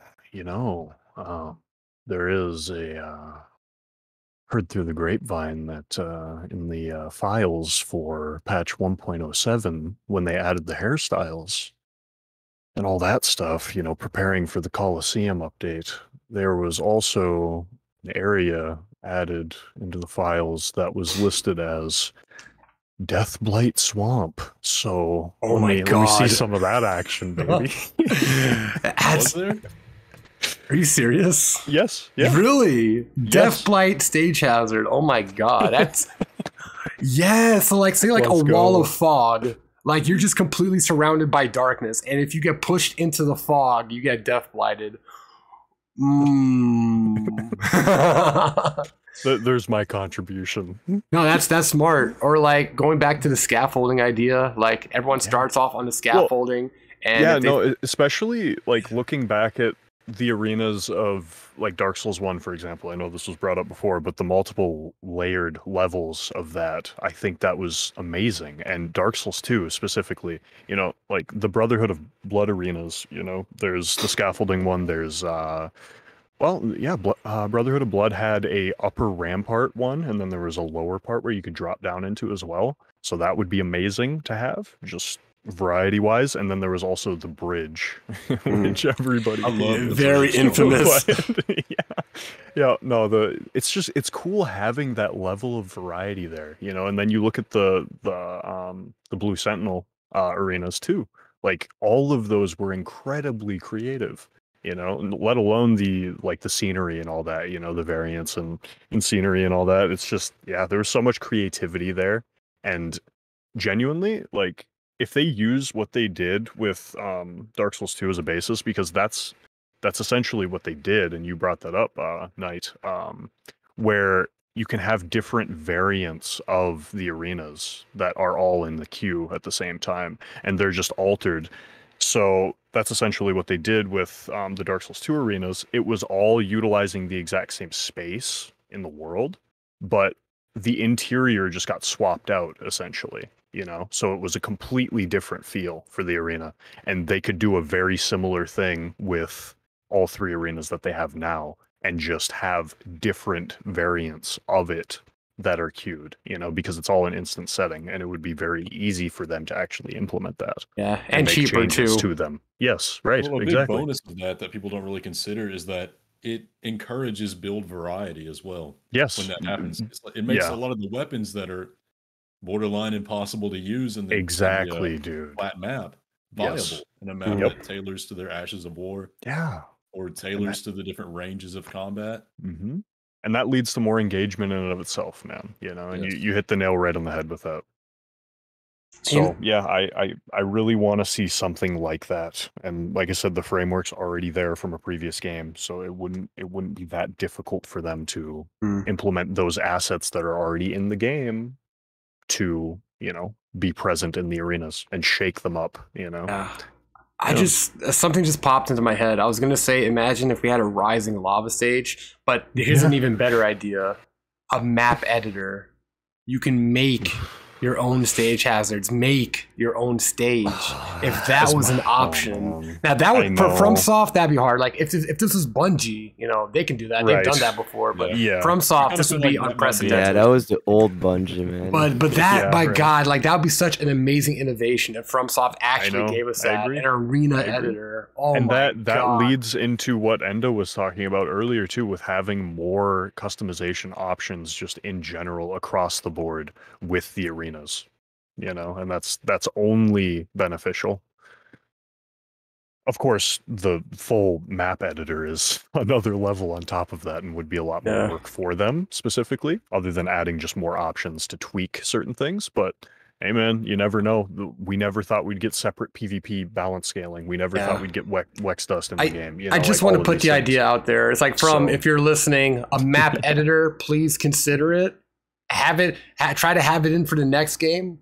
Or get it in for this game if it's possible. That would be so cool and amazing. Just being able to like drop boxes or columns or just any kind of object on the arena and just make the arena that's perfect for you, you know? Kind of echo what I was saying earlier though with that idea is the more maps you have, and the more spread out the community is. Because keep in mind, like when most people boot up the arenas, they're literally going to stay on the first page, click enter, enter arena, and go.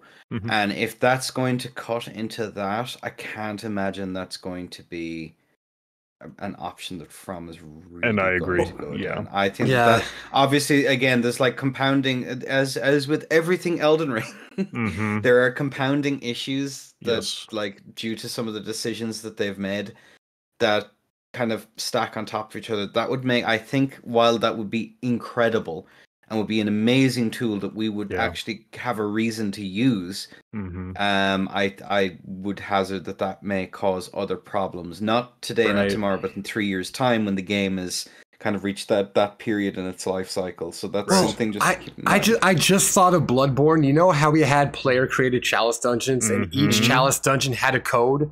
What if you can make your arena, your custom arena, and then that gets a special code, and you can share that code online for people to download and play? That's something that FromSoft has played with. Like bring back the chalice dungeon codes, but for our custom arenas. Indeed, man, that could be fantastic as well for muling or doing stuff like that, where you can guarantee that the items are going to be there, like much the same as was happening with the Bloodborne chalice dungeons. Like that's.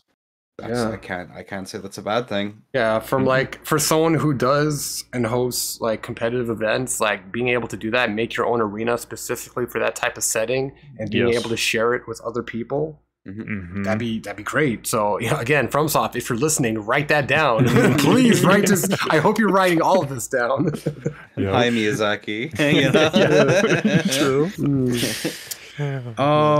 For rewards, the Spirit Ashes modes, that's probably the least played mode, just because of how high the barrier to entry is, and also people just don't like Spirit Ashes. I think one of the ways they can get people to play the mode is to have specific customizations, like cosmetics for your Spirit Ash. So like imagine if you can give them like different colors, or like if you can give your awesome. What's that Stormhawk Ash? Like imagine if you can give that a hat or just something like give your Spirit Ashes different cosmetics. I think that'd be a cool way to get people to play that mode more. Just like have cosmetics in general. Like I know. Remember that cape that was data mined? It can like change colors and stuff. Yeah, they had that. Armor dyes or something. They had that for the merchants. How like they actually had a color dye system similar to like Ghost of Tsushima, like in the game, where you can change the colors of your armor, and they can bring that back and tie that directly to the multiplayer. Yes, dude. It's like if you want to get the red armor or the red dye, the gold dye,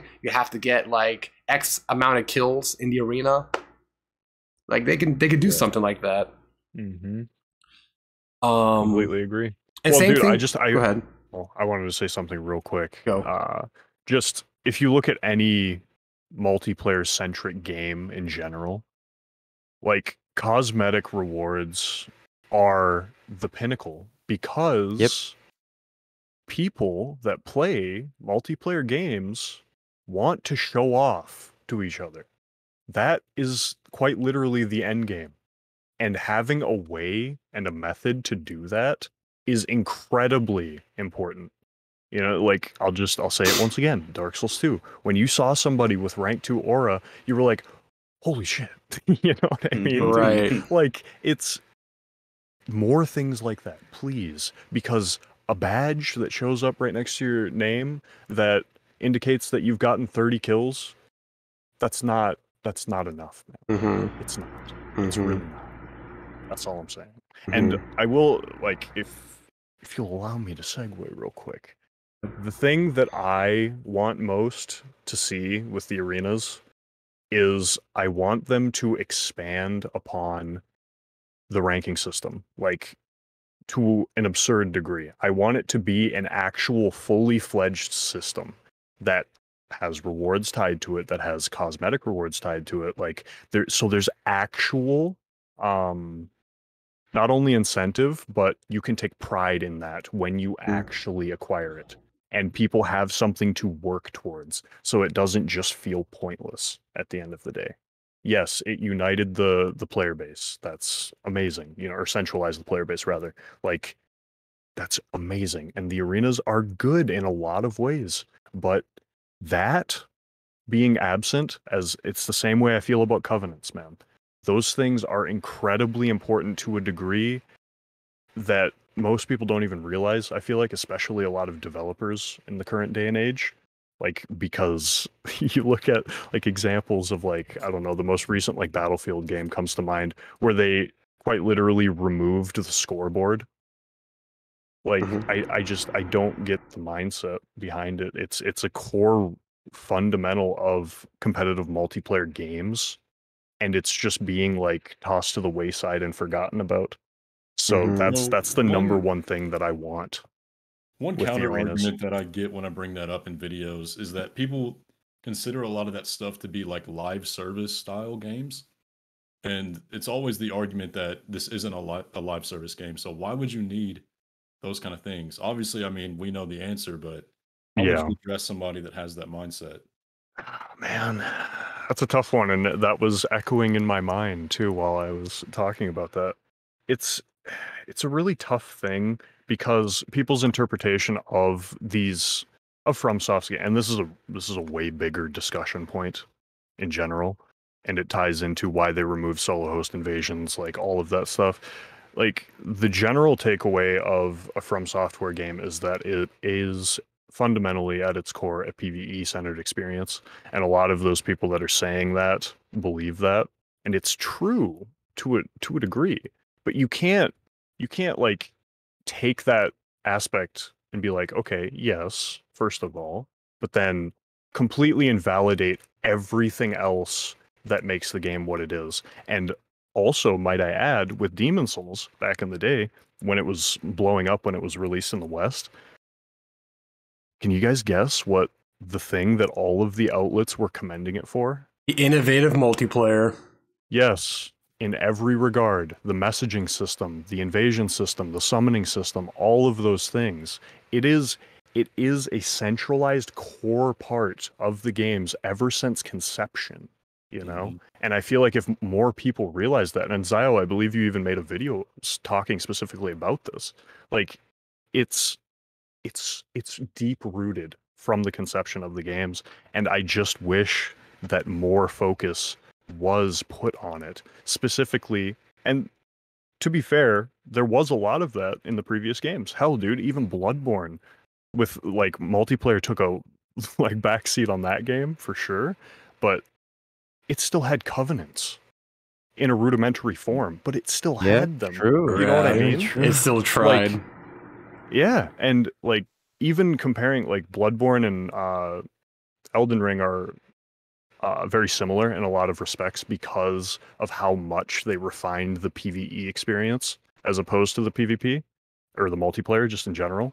But I didn't think that one of their games going past Bloodborne would even focus on it less, you know? And that, like I said before, with the Covenants being absent, the hit to solo host invasions, like all of those things compound on top of each other and just create a player base where, and even putting that aside, the player base and like of Elden Ring that it reached, like a lot of the people that hadn't even touched a From Software game previously, you know, like a lot of those people just played it once and then dropped it. That's fine, you know. But if those core fundamental multiplayer systems were actually there in Elden Ring, a lot of those players would have been grabbed the way that we all were when we played the previous games, you know, by the multiplayer elements. And it's truly unfortunate that they were not present enough. I mean, like, just going back to what you were saying about the argument, the debate on whether if it's a live service or not, like, multiplayer has always been a part of these games' identity since Demon Souls, and people need to acknowledge that.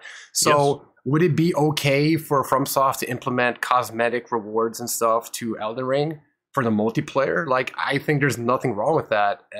And they've already done it before, and they should do it more. And just going back to what kind of cosmetics we should have, I think as a base reward for participation or for winning a duel in the arena, you should get souls and you should get your consumables refilled if you use them in the arena. That's like just the base thing. I agree. And then for an actual reward to work towards, like cosmetic, like armor dyes, for both, or weapon dyes, so you can have like a different color on your sword. They can have those. They can have emotes. They can put more emotes in the game. People look at Fortnite. People love emotes, and there are so many cool emotes from the previous games. I would love for them to reuse, like the Dark Souls 2 emotes with like the thumb across the neck, or the two thumbs pointed at yourself. This one's me, bro. This one's me, bro. Yeah, exactly. Like, they have some really cool emotes in the previous games that they can bring back as a cosmetic reward. My favorite emote, and I'm so sad that it's not back in Elden Ring, is in Dark Souls 1, it was Look Skyward. You would literally facepalm people. Yes! Dude. Yes! It was the ultimate emote, dude. Well, what is it? Look Skyward, point down. Yes. Let's go. So I would love for them to bring all those back. Well, what is it, dude? That one's too.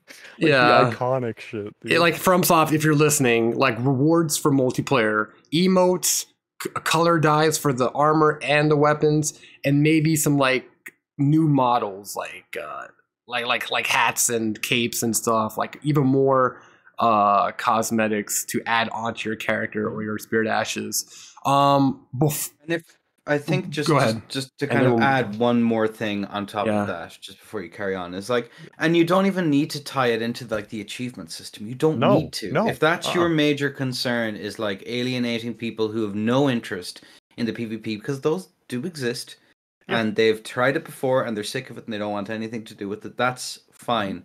It is a PvE centric game. That is more or less it. Yep. And if you want to accommodate those players, that's fine. Just, you don't need to. There's no need. You can have all of these other emotes. It doesn't need to be detractive. Detached. It doesn't need to be detractive from that side of the community. That's really what it comes down to, you know? Well, it does, is the problem. It does detract from those people, because theoretically, even if you get the 100% and you don't have access to those things, you are still losing out on things. That's not lost on me. But to make it that they're not punished, Go on, exactly. That's what I meant. Yeah. It's also the exclusivity that makes it valuable too, though. Yeah, I mean, there is going to have to be at some point a way to get it that only rewards multiplayer. No, I agree. And you know what? Dark Souls 3, like, a lot of the Covenant rewards, they were easier to get in multiplayer. In PvE, you had to farm for them, and it took a long time to farm. And because it took a long time to farm, that's why people play the multiplayer over farming. And they could do something similar in Elden Ring, where it's a lot easier to play the PvP and get rewards that way than farming for them. Now, I would like to move on because we're getting close to the end of the podcast. I want to talk about that question that I mentioned earlier that I want everyone to answer. If you can take the Elden Ring franchise and make a different type of game with it, what game would that be? So for me personally, I would like to make Elden Ring into a battle royale. Now, before you laugh, I want you to really think about what that would implicate. Like, take FromSoft combat, the Dark Souls style combat, and put that into a battle royale. Like, we already have 6-player free for all, and that's really fun. Just like having all the projectiles and the dragon heads and the waves of gold, and all this cool chaos happening. But imagine if you can have that with like 50 players on a map as big as Liurnia, and you can have your mounts like Torrent, or if you can mount dragons, ride crabs, ride lobsters, and like this is kind of supported by the lore, because like we had the Shattering, which was this big war between the two. I mean, between all the different factions and the demigods. Like imagine if you can fight for your demigod, like fight for the Melania faction or the Radon faction, and you can go to different areas in the lands between, like go to Caelid and invade Caelid, or like if you're the Melania faction, invade Caelid. If you're the Radon faction, defend Caelid. Like I feel like an Elden Ring battle royale could actually work on a conceptual level because the lore already supports. Sounds really cool. Yeah.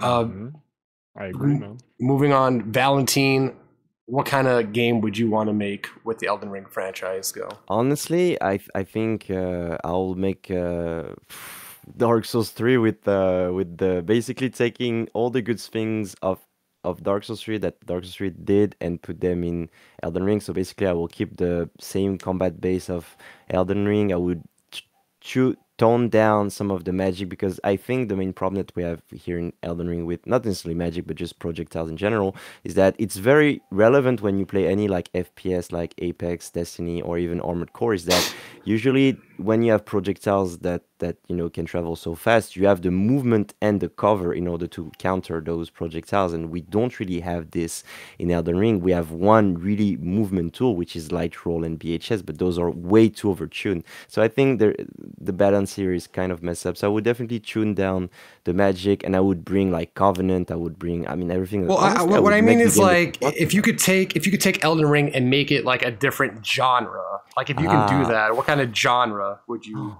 make with the Elden Ring IP? I don't know. Like there was the joke of Bloodborne card. I will make like a card game, but Elden Ring carding. Well, no, okay. Serious idea. Horse racing between players. Yeah. Make a racing game with the horses. True. Yeah, but we need to make the horse system of moving a bit more complex, I guess. That could be cool. Yeah. I mean, we already have jumping. I think with your the idea of horse battle royale is parkour. amazing. Yeah. I think the idea of I'm not joking with that idea either. I think like Elden Ring combat in a massive multiplayer scale, especially with the lore behind it, the Shattering, and using that as a base and a reason to have a battle royale, I think it could work. I agree. I gotta build off that, because I was talking about this long before the game came out, back when we had the leaks the first like Great Rune or Omnipotent leak, where he talked about like the wars between the different demigods. Man, I know. I was thinking there was going to be something like that. Did y'all ever play ESO, where they had that big open map that was constantly a war? And I never played it, but I am familiar. Like just perpetuity. That would work so well in Elden Ring. Yes, dude. I wish they would have done that so bad. Like you could work for the demigods, you could fight over territory, and basically just have the war forever. Dude, I had the exact same takeaway too when I first heard that. And specifically when the network test came out, there was an option when you had the map open. It was called toggle multiplayer status. Do you guys remember that? And it's still in the game currently. Is that gone? It's still in the game, but I don't know what the purpose is behind it. Like there's all these like central points where it's like red and blue rings intersecting, right? And I thought that it was to represent like where the most action was going on, you know what I mean, in the actual overworld.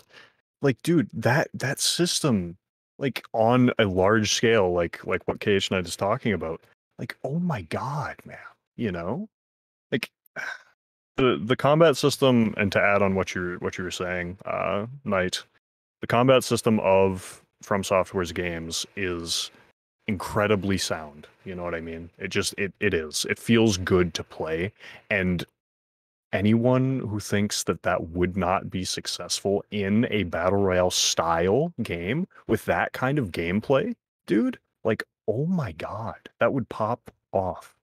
Yes. Absolutely.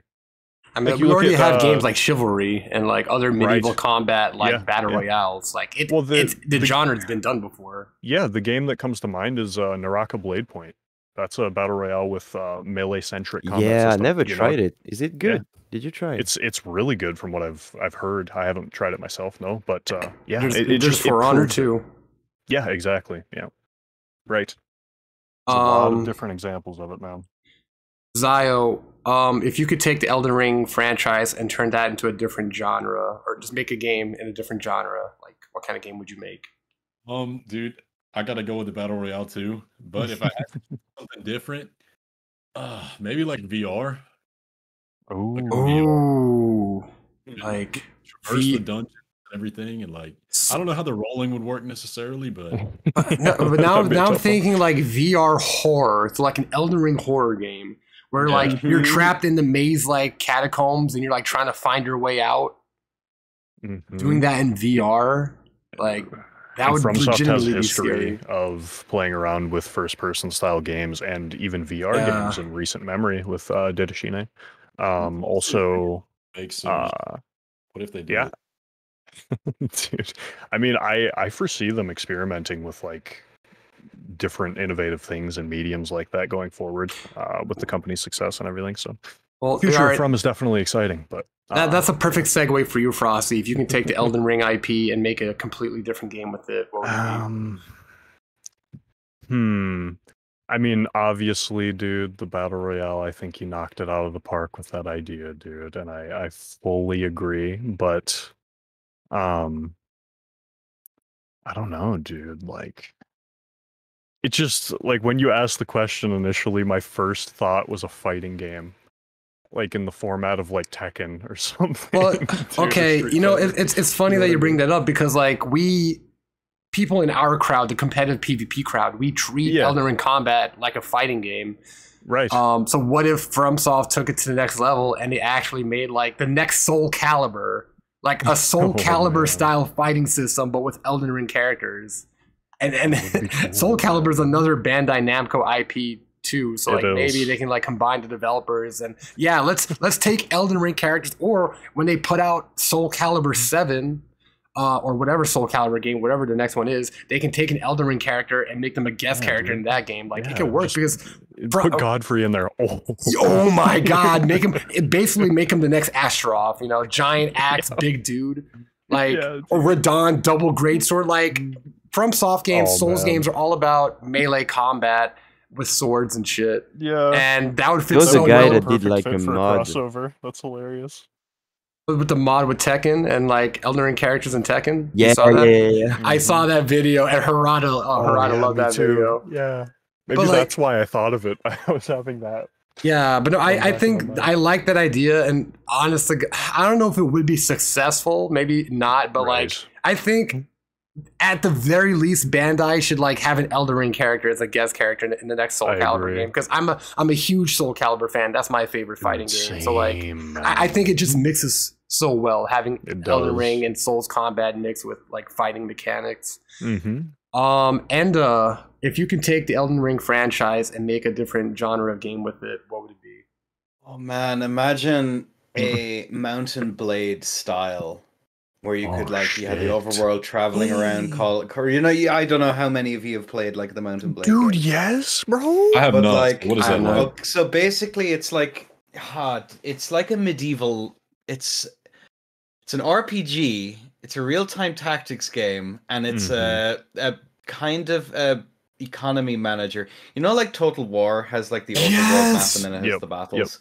Imagine if the battles were fought in like first or third person, and you had to manage Right. everything from there. That's more or less how it works. Yeah, dude. Wait. Along with the I mean, I don't know if this is what you're talking about, but like a civilization type game, like you said, like real time Kind of. strategy, but with Elden Ring. So like imagine the Shattering, and you're like Yeah, conquering dude. lands, and you have your and That and, would- and you play as the demigod. So like you're Radon, and you're conquering the Oh, land of man. Liurnia, Yeah. or you're conquering the land of the what's the snow place called? The mountaintops of giants. You're Yeah. conquering that land, and you send your armies in, and it's a real time strategy game like Civilization.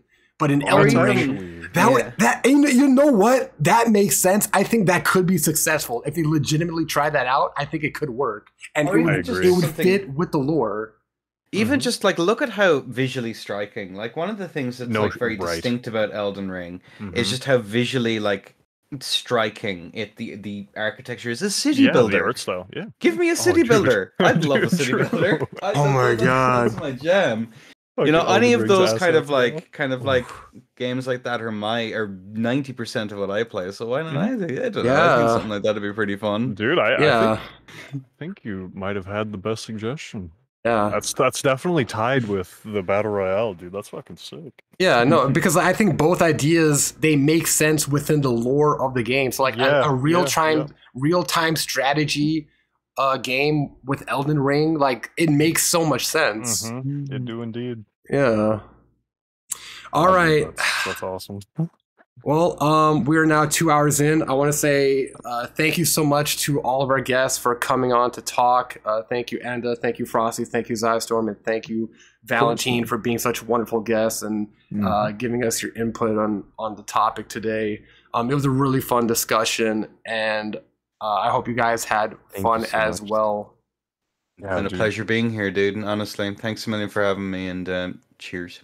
Yeah, thanks for having us, man. I had an absolute blast, dude. Yeah, I'd like to say one last thing. Yep. Go ahead. Yeah, I'd like to say one last thing is that I would like to see Enda and Frosty making some video on YouTube sometimes. That'll be really cool.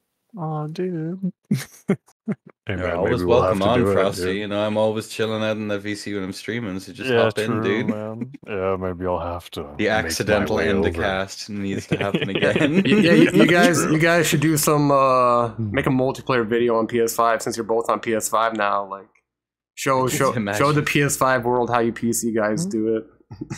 Seamless. Yeah. Go Blues.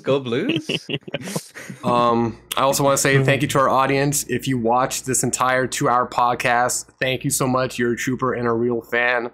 Remember GG. to leave a like on the video, share it with your friends, and again, just thank you so much for your support. I can't do it without you.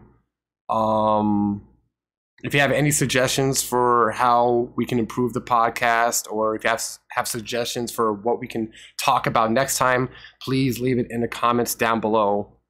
That's it. Thank you for watching. Have a wonderful day and peace out.